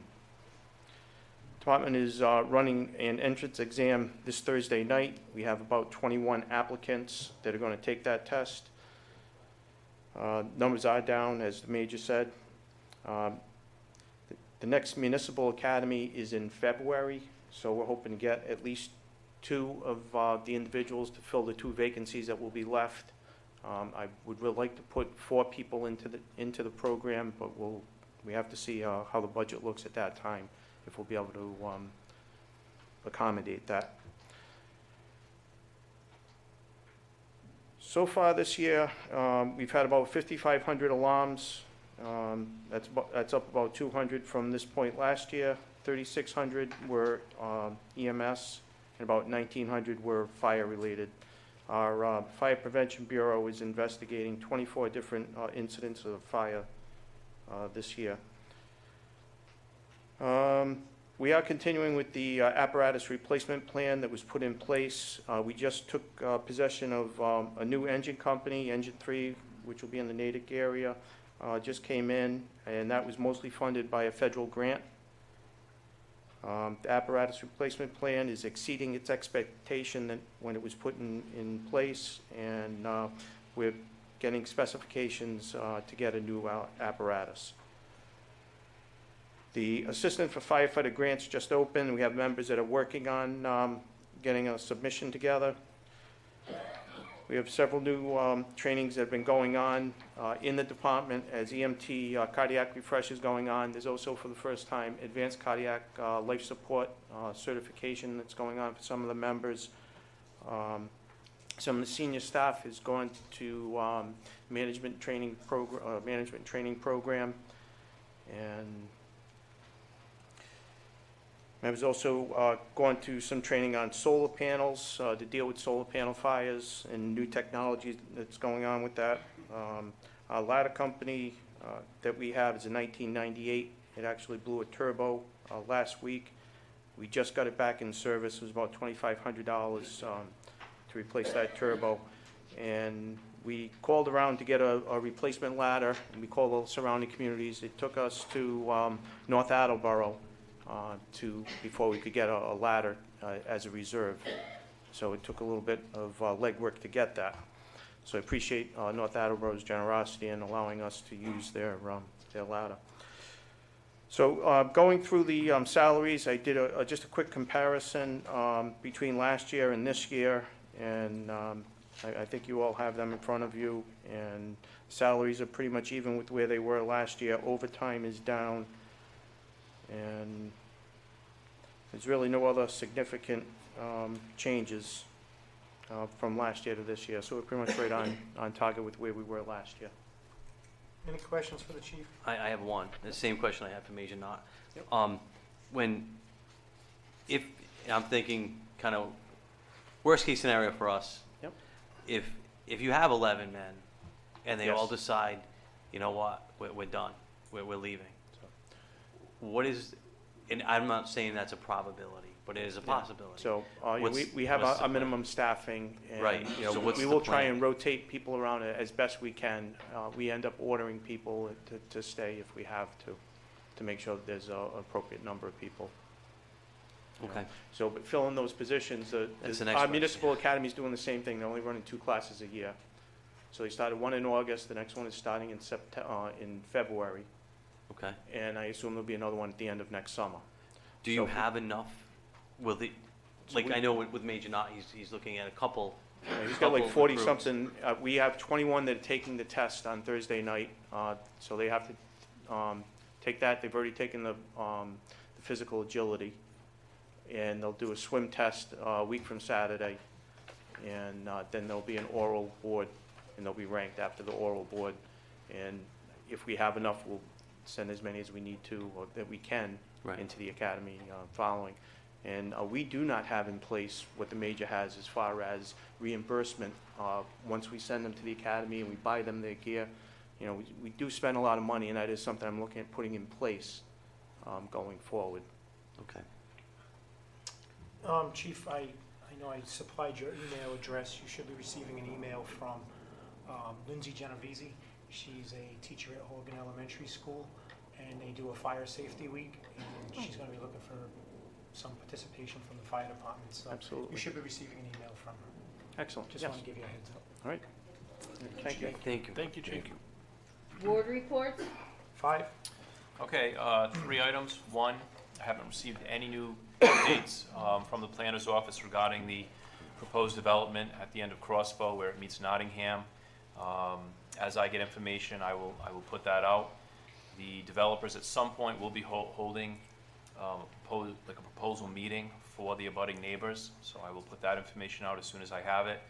The faded lines along East Greenwich Ave and Greenbush will be repainted as needed, and hopefully extremely soon that hideous yellow and blue trash can stop sign will be removed and replaced with something a little bit more aesthetically pleasing. So it was, somebody hit it a few weeks back, and DPW did replace the base, but the sign has to go. It's awful, and people have been commenting left and right, so Dave Picozzi said that he would take care of that. That's all I have. 4. I may have said this last time, but we do have, I call it an island. It's not really an island, but we'll call it that for this purpose. Lachati's Island. It's, yeah. It's temporary island, coming off of Manchester Street onto, if you're going onto Pulaski Street. And it is temporary because if, we don't want to set something in concrete first, because if this isn't working the way that we think it's going to work, then we're able to adjust it for next spring. So when the question comes up of why is this like this, it does make sense. I met with Dave Picozzi out there. He has a lot of good ideas going forward.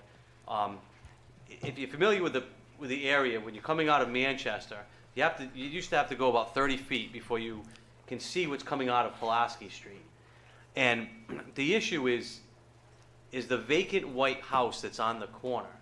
It's vacant. I'd like to move that. I'd like to get rid of the house.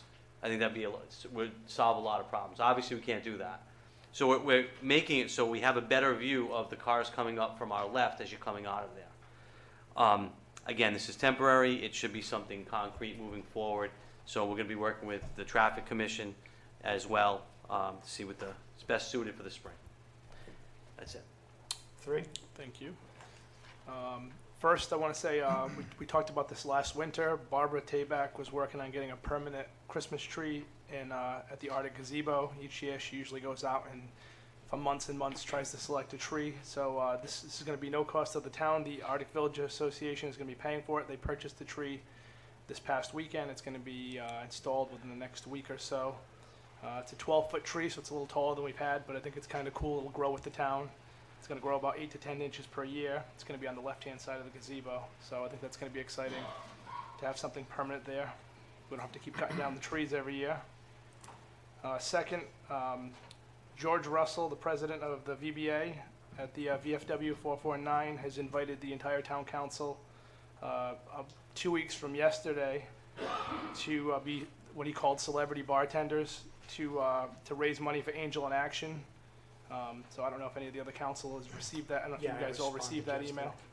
And I'm gonna be there to take part in it. 100% of the tips will go towards the Angel in Action, and I think their plan is to do each week, kind of pick a different organization in the town to be a celebrity bartender to raise money for a different organization. So I think it was a great idea.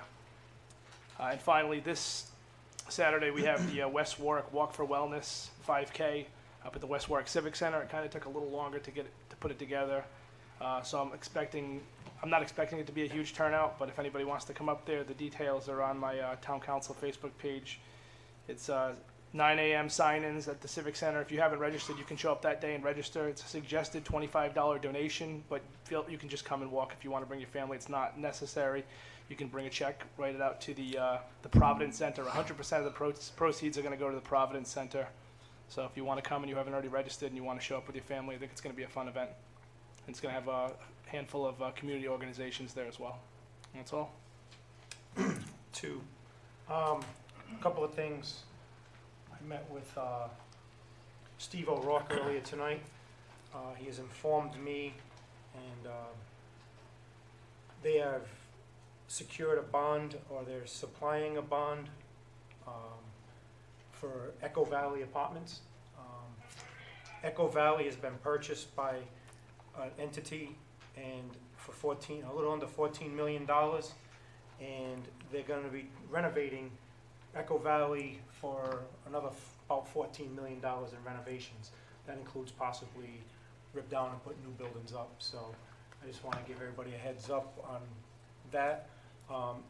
It is required that the town council president sign the bond agreement. I still have to read these. He just handed these to me tonight. So I'll let you know more about that once I get done reading this. Knight Street, they had a little bit of issue last week with the rain. DPW went down with Dave Bacozzi.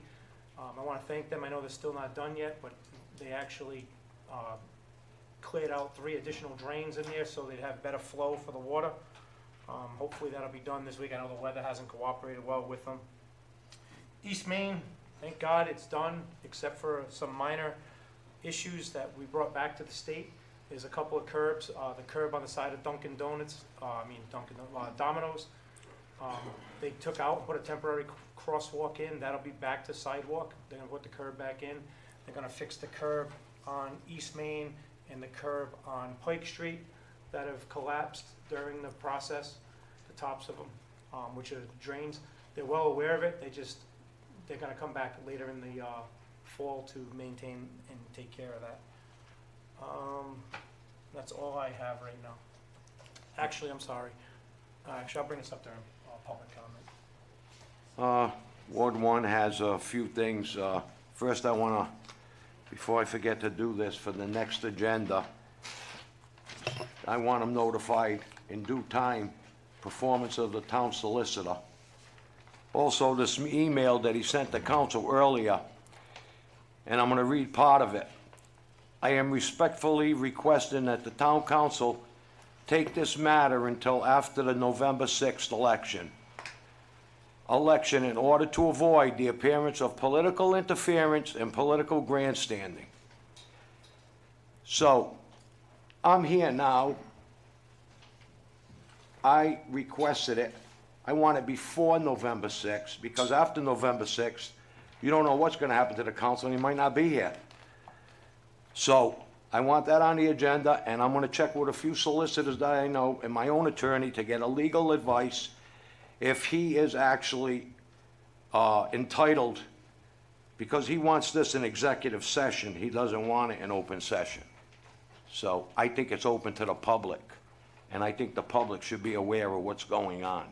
That's my opinion. I could be wrong, but I will get the law on that and find out if it has to be executive, or he has his choice, or it's the council's choice.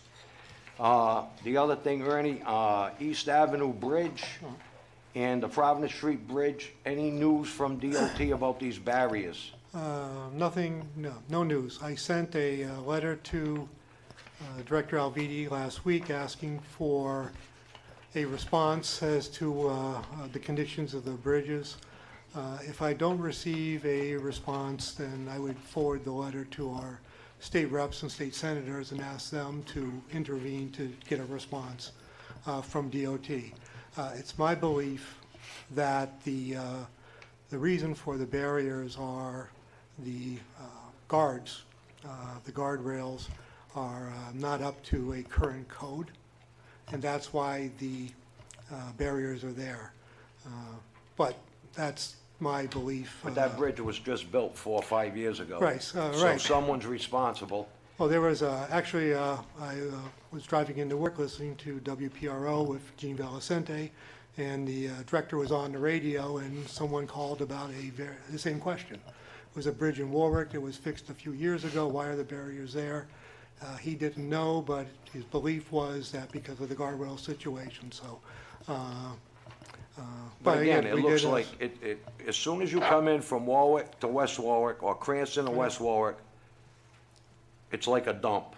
All the debris, all the weeds growing in between those barriers, so if it's just a matter, what he told you last time is that if they have to put a weight limit on the bridge, it's better than those barriers, and a sign costs $50 compared to $500 apiece for the barriers, so I don't know what's up with that, but I just want to stay on top of that. The next point would be sending a copy of the letter to our state representatives and senators and asking them to intervene to get a response.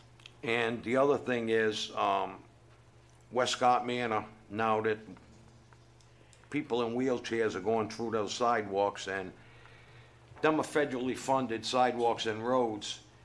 I know Vinnie Mazzullo was making some contacts before. The poles are right in the middle. The wheelchairs can't pass if they want to go to the store, if they want to go to Speedway, if they want to go to Westcott House, if they want to go to wherever they want to go, they cannot pass. They have to go in the road. Very dangerous on Providence Street. I'm going to see what else, because I know a letter was sent to the feds about that. But I don't know, then the sidewalk's all busted again for the wheelchairs to pass, and that's a state road. So you probably can add that in when you talk to Alvidi. The lines on Wakefield Street and the crosswalks were supposed to have been done. Freddie said it was coming up shortly. That was before school. It's after school. The lines are still not done, so I think we'll reach out to Dave for that to get the job done. And one last thing was, slipped my mind. Oh, if I remember, I'll say it in public, I'm done. Councilman, just to answer your question on the other issue about the open or closed session, Chapter 42-46-5, purposes of which a meeting may be closed using electronic communication, judicial proceedings, disruptive conduct. A public body may hold a meeting closed to a public pursuant to 42-46-4 for one or more of the following purposes: any discussion of job performance, character, physical or mental health of a person or persons that such person or persons affected shall have been notified in advance in writing and advised that they may require the discussion to be held in open meeting. Failure to provide such notification shall render any action taken against the person or persons affected null and void. Before going into closed meeting pursuant to the subsection, the public body shall state for the record that any persons to be discussed have been notified, and this statement shall be noted in the minutes of the meeting. And then there's other sections of that, but if I can give you, I can make you a That's copy. for the solicitor? Well, it says, Is that a vendor's? he's not a vendor, he's an appointed official.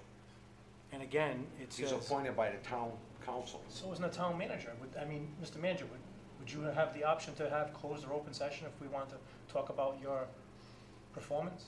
I believe so, yes. Madam Clerk, would you have that choice? You're both appointed by the town council. Nobody wants to be publicly berated. I just gave you the law, you just I asked mean, me. I would want an open session so I could explain myself, how you get $150 to read the newspaper, how you get $2.4 million from the taxpayers, and how you talk to different, I'm not gonna get into it. It's just, I'm gonna check myself because there's some kind of stipulation in that appointment of the town solicitor that I don't think it applies, and I'll get it.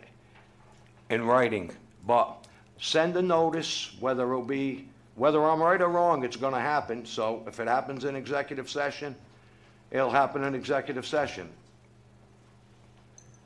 How do you want it worded on the agenda? Solicitous performance. Upcoming appointments, Sewer Use Appeals Board, 1 alternate member with a term to expire 10/2021. West Warwick Public Library Trustees, 1 term to expire 2/2019. Board of Tenant Affairs, 1 term to expire 3/2020. Public, 1 term to expire 4/2020. Public, 1 term to expire 4/2020. Clyde Tower, and 1 term to expire 4/2020. West Warwick Manor, and 1 term to expire 8/2020 West Warwick Manor. Zoning Board of Review, 1 term to expire 7/2020, and an alternate member to expire 7/2020. Arctic Redevelopment Commission Board, 1 term to expire 10/1/18. Pension Board Committee, 1 term to expire 11/18/2020. West Warwick Housing Authority, 1 5-year term. Public comments. Comment will only be addressed to the Town Council, who will take them under advisement. When addressing the Town Council, please state your name and address. Please conduct yourself in an orderly and respectful fashion. The comments of citizens accessing this portion of our meeting are neither adopted nor endorsed by this body, but heard as requested. Oh, I remember what I had to say, so I'll say. Right. Major, you had the traffic study, meeting, and you approved the stop signs that we requested off Phoenix Avenue? Yes, sir. What's the time frame on that? When would they? If they have them in stock, if they have them in stock at DPW, maybe. They will put them, we don't have to come before us, right, Major? So they should be put up soon. No. That's correct. If Freddie Gill has them in stock at the Public Works Department, it's a matter of a week or two. If they have to order them, it might be a little bit longer, but nothing. I didn't think that had to go, because I think they were there at one time. No, yes, we did look that up with the town clerk's office, and we did find the ordinance that had those approved years and years ago. So it's a simple replacement. It doesn't have to go in front of the I council. was just wondering why. Thanks, Ernie. Okay, you're welcome. Thank you. I got 2 things. One, Kent County Water, they sent us their yearly report, so if you could make a copy for the council. But also, Tim Brown would like to come present this to the town council. So if you can reach out to him, see if his availability for the next town council meeting. If not, meeting in November. But again, just want to pass that off. Also, this is sent to every town and community. Has nothing to do with me. I want to make that clear now. But from Cox Communications, we are excited to share with you the report by Edward Maz, Distinguished Professor of Business Administration of the University of Rhode Island, demonstrating Cox economic impact to the state of Rhode Island. This study is intended to quantify the overall impact of Cox Communications on the lives and people and businesses in Rhode Island by providing numbers relative to employment, income, education, entertainment, information technology. They've enclosed a report of each member of the council and would appreciate if you could share with them. Please let them know if you have any questions or require any additional details. Please do not hesitate to contact Amy Haran at cox.com. There's plenty here for the council. There's also here for the public if you'd like some. Again, this is, every city and town gets these, it's not just West Warwick.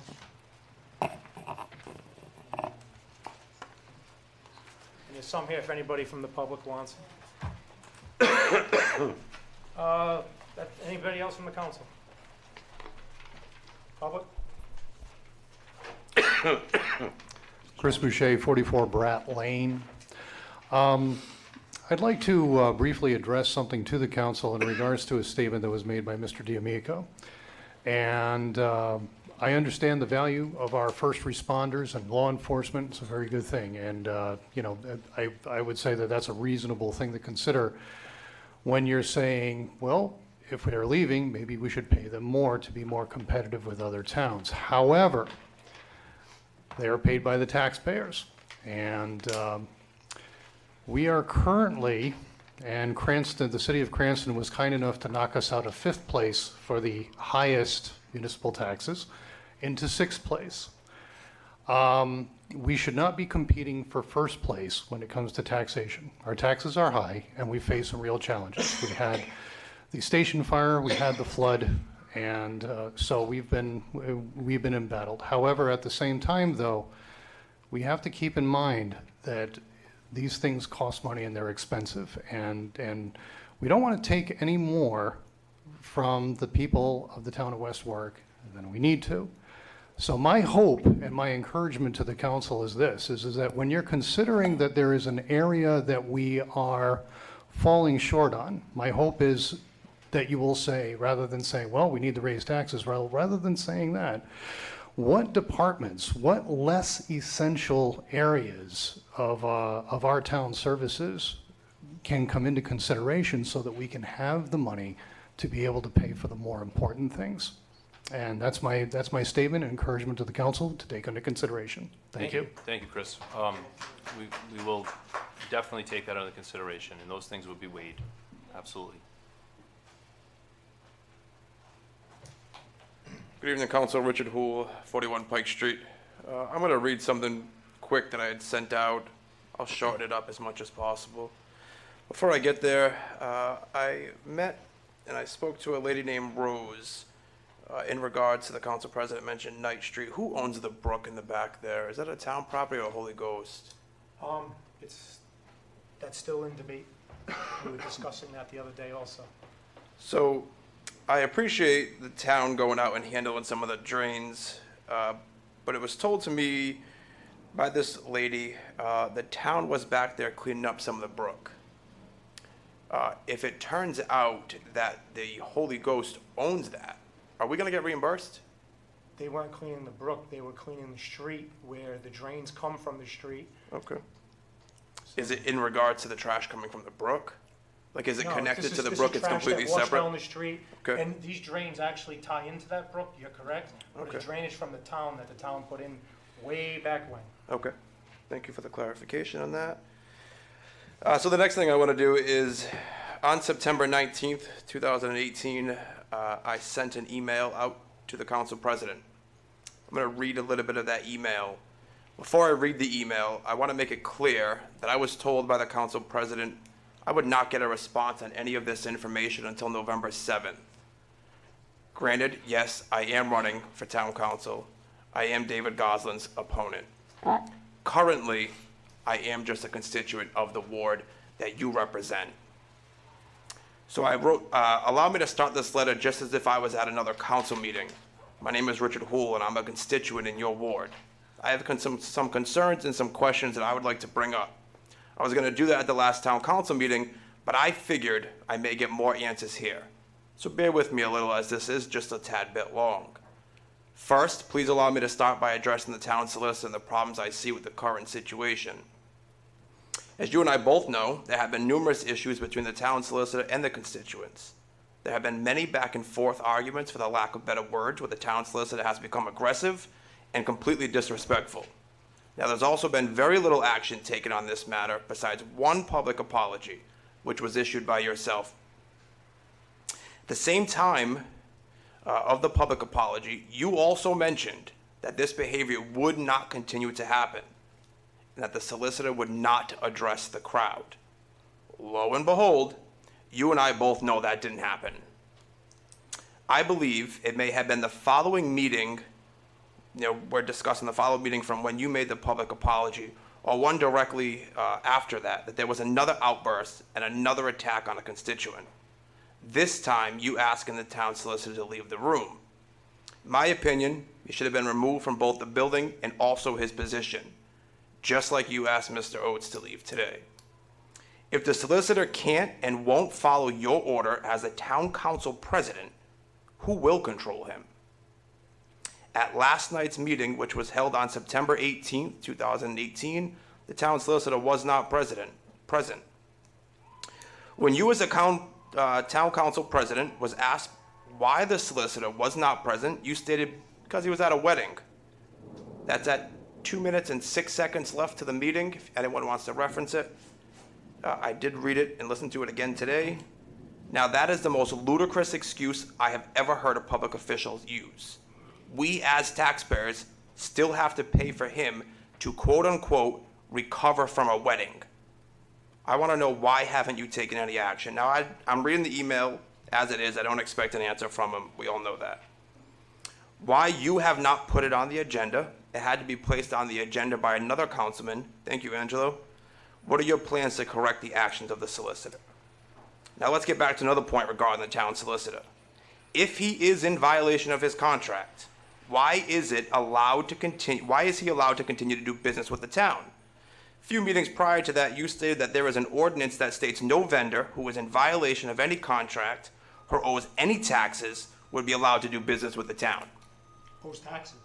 Owes The solicitor taxes. owe taxes? No. Did you read the whole statement? Did you hear the whole statement? So at What the is last that? meeting, you stated that there isn't an ordinance But again, that states no vendor who is in violation of any contract or owes any taxes would be allowed to do business with the town. Actually, the tax collector's here, and she read the ordinance, and she said it's based upon if they I'll owe go back and taxes. get you the exact times. Okay, thank you. How is this fair for one and not the other? How do you justify your actions? At what point will you start to listen to the people who week after week come up here and say the same thing? We're not going away. This isn't going away. There are just some of the points that I wanted to send an email to you. There'll be more, and I'll save those for a later date, as I don't want to overwhelm you, and I also want to ensure that I get the answers. I want to eliminate the possibility of things getting overlooked. I look forward to your responses. Again, I didn't get a response. It was told to me in Facebook. On November 7th, I would get an answer. Yep. Let me just make sure that I'm done here. I just want to bring one thing to attention. Item number 4 on the agenda, the West Warwick High School Music Department. I didn't hear a vote. I think it's a great idea. We should give them their $100. There was no vote. It was just a yes. Is that legal? I don't want them to get screwed out of getting their $100. Everything else is voted on. You guys say, yeses have it, nays. So it's just a consensus today, not a vote. I just want to make sure it's done right, because I don't want it to come back and bite you. All right.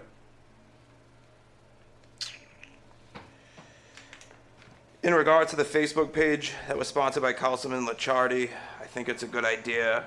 I would recommend it be ran by a town official, not a council member. As we both know, council president had a Facebook page that said Ward 2 updates. Turned out to be a political page. He changed the name of it. Thank you for doing that. And I'm good. Thank you, council. Have a great day. Anna Spodnik, Carpenter Court.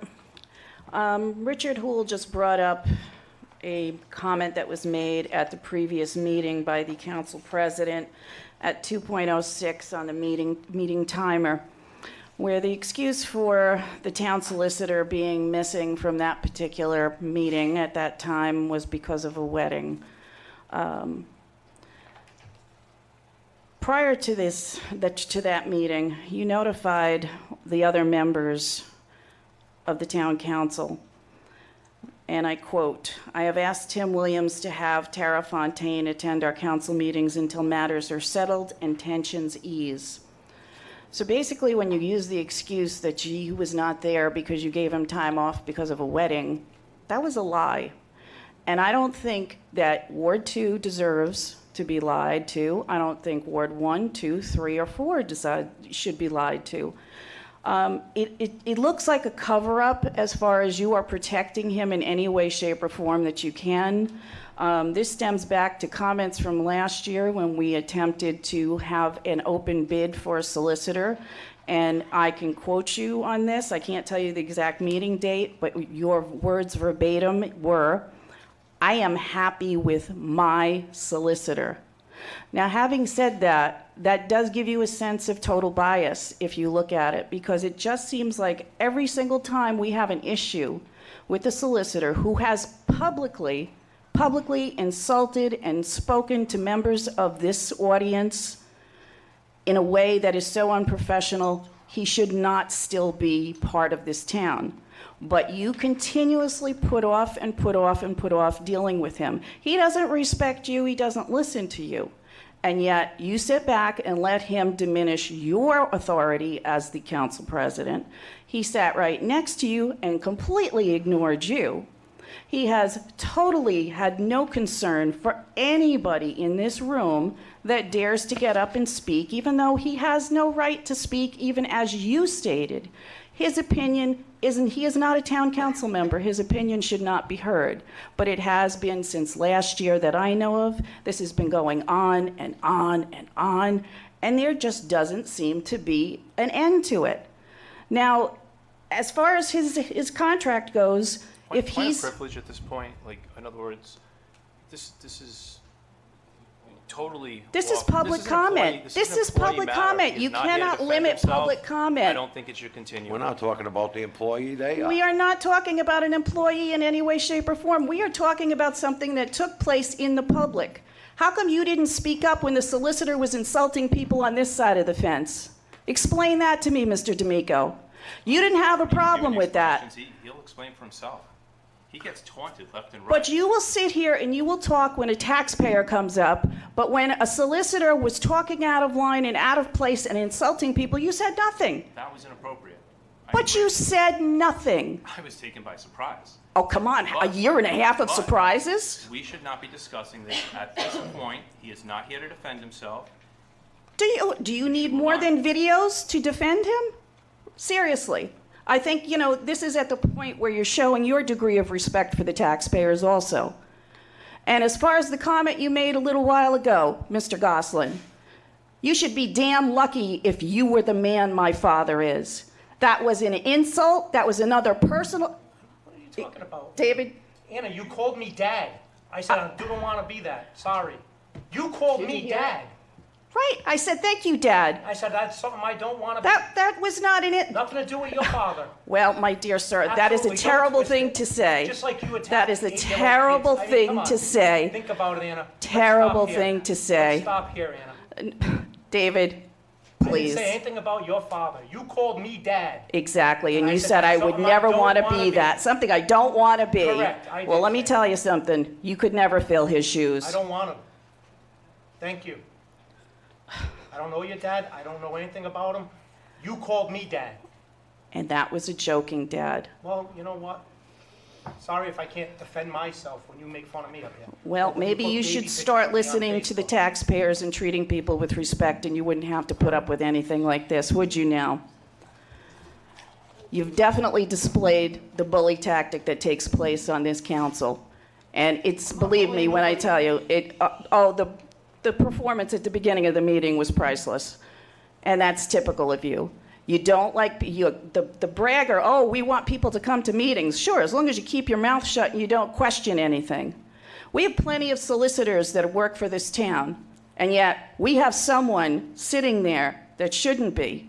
We could have had anyone else from the municipal judge to the other solicitors sitting in that position. How would that cost us more money? If I had Al Fiore up here, he would charge me by the hour. Okay? She's under the umbrella of... Which means we're still paying a retainer for someone that's not available. He's available anytime I call, or any one of us call. If he's available, where is he? I don't want him here. You don't want him here. You, personally, don't want him here. If the rest of the council wants him here, let me know. Right now, we got an active lawsuit berating every week, people just coming up here harassing individuals, have hidden agendas, and I brought this up 5 weeks ago with an apology. The hidden agendas and the politic, and I said keep outside the door. You are apologizing for the person that made the accusations and made the statements and made the insults. That's not an apology, and you know it. You continue to protect him. You continue to stand behind anything that seems to be, a disruption to this council majority, and I hope people see it. I really do. I hope people can see clearly. It just seems like the taxpayers don't matter. And I'm waving because I'm Thank you. being recorded, so I just want to wave. You're being recorded at all times. I know. I know that, but you're aiming your phone right at my face, Mr. David. It's not zoomed in. Phyllis Gustafson, past councilwoman. So you're Anna. Hello. I'm the former Councilwoman, do you know what it's like to sit up there for 8 years, Anna? Okay, but I want to answer your question. Okay? Good. Well, let me talk now, okay?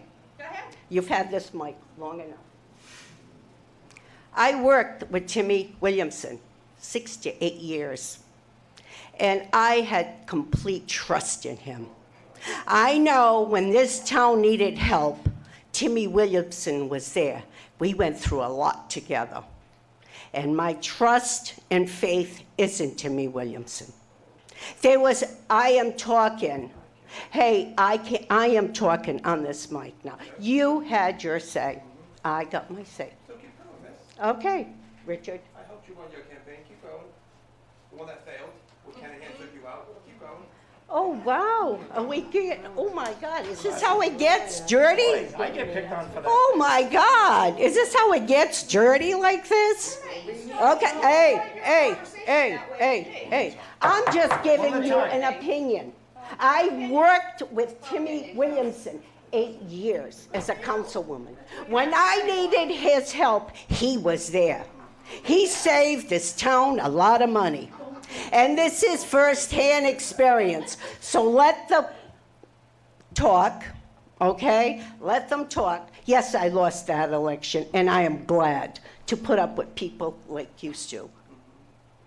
So thank you. But my opinion on Timmy Williamson, after 8 years, he's there when you need him. And that's the truth. There was a lot that happened in West Warwick in those days. We had the station fire, right? I mean, Mr. Williamson was there. I had a couple of experiences myself where I was a new councilwoman and I overdid a driveway. Thank God Mr. Williamson was there to help me out of that. And you know, people were good back then because they did that driveway for nothing. So that's the thank you I got. Do you remember that, David? So I am going to be up here also for Timmy Williamson. Thank you. Thank you. Any other public comment? Don't you talk. Oh, be quiet.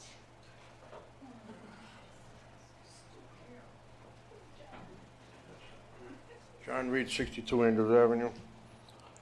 The comment about now I know where it came from, okay, about the intimidating and harassing her clients, now I know where it came from. I don't know if any of you councilmen know that, but there was a letter of communication to my lawyer that I am intimidating and harassing you. It says the clients. I think these are the clients of the town. But just so you know, okay?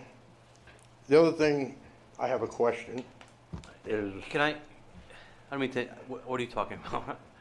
I'm not quite sure what you're talking about. A communication was sent to my attorney complaining that I was harassing and intimidating Ms. Fontaine's client. I didn't know she was your client, but that'll get squared away later. But if I am, gentlemen, I apologize. That's what that's about. Oh, Okay? You didn't know nothing about it? No. Am I intimidating you? No offense, but no. Okay. Anybody? Am I intimidating you? The only problem that happens is when I bring How up much papers. did that cost? I don't know, you paid for it. The only issue that you have with me, and even though they keep saying it's litigation, is I give you factual papers that are public documents, and you don't like to see them. But no litigation has been done here. I have lawyers for that. And have I given you any litigation stuff? Or documents that are public knowledge? Just so we're clear. My other problem is, when I go to the tax assessor for an appeal, I fill out the documents, follow protocol, and when I meet with the gentleman, I said, what do I need? I explain my situation. You know what the answer I got? Whatever you think is appropriate. What kind of answer is that? Is that what I'm supposed to get? Is that where I get the knowledge from? Or do I go see the fire chief and ask him what I need? Could somebody please maybe get me an answer? Right. The next one, the gentleman's not here, but this is very sensitive. But it manifested here, and I don't want to elaborate on it, because it's very sensitive. But you were aware of what happened here 3 meetings ago? A statement made about an anniversary? From that, this was sent to this man's place of employment. I find this the most despicable, before I say anything, I'm not accusing anybody here of anything. I repeat, I am not accusing anybody here, but this manifested here, and this got sent to this guy's place. Same thing they send about me, it's the same ones, What jeez. it is, I'm telling you. I wonder who wrote them. This makes me shake. This is how bad this is. I don't even want to see it, I know what it Got this is. sent to his place of employment. I know what it is. Hmm? That's disgusting. Okay? But that comment that started here manifested into this. And I'm not saying you have anything to do with it. But if I were you, I wouldn't sleep till I found out who did it. Because that man does not deserve that. Totally agree. Okay? Do you all know what that's about? Happy 50th anniversary. Yeah. That's where it started. So my intimidation and all this other stuff she wants to do, guys, I don't know where it comes from. It's just another jab. You know what it's going to lead to? And I'm going to tell you. Motion after motion after motion for nothing. Because he's aggravated and he put his watchdog out. Okay? So pay the bill. Motion to adjourn. Motion to adjourn? Second. All in favor? Aye. Opposed? Ayes have it.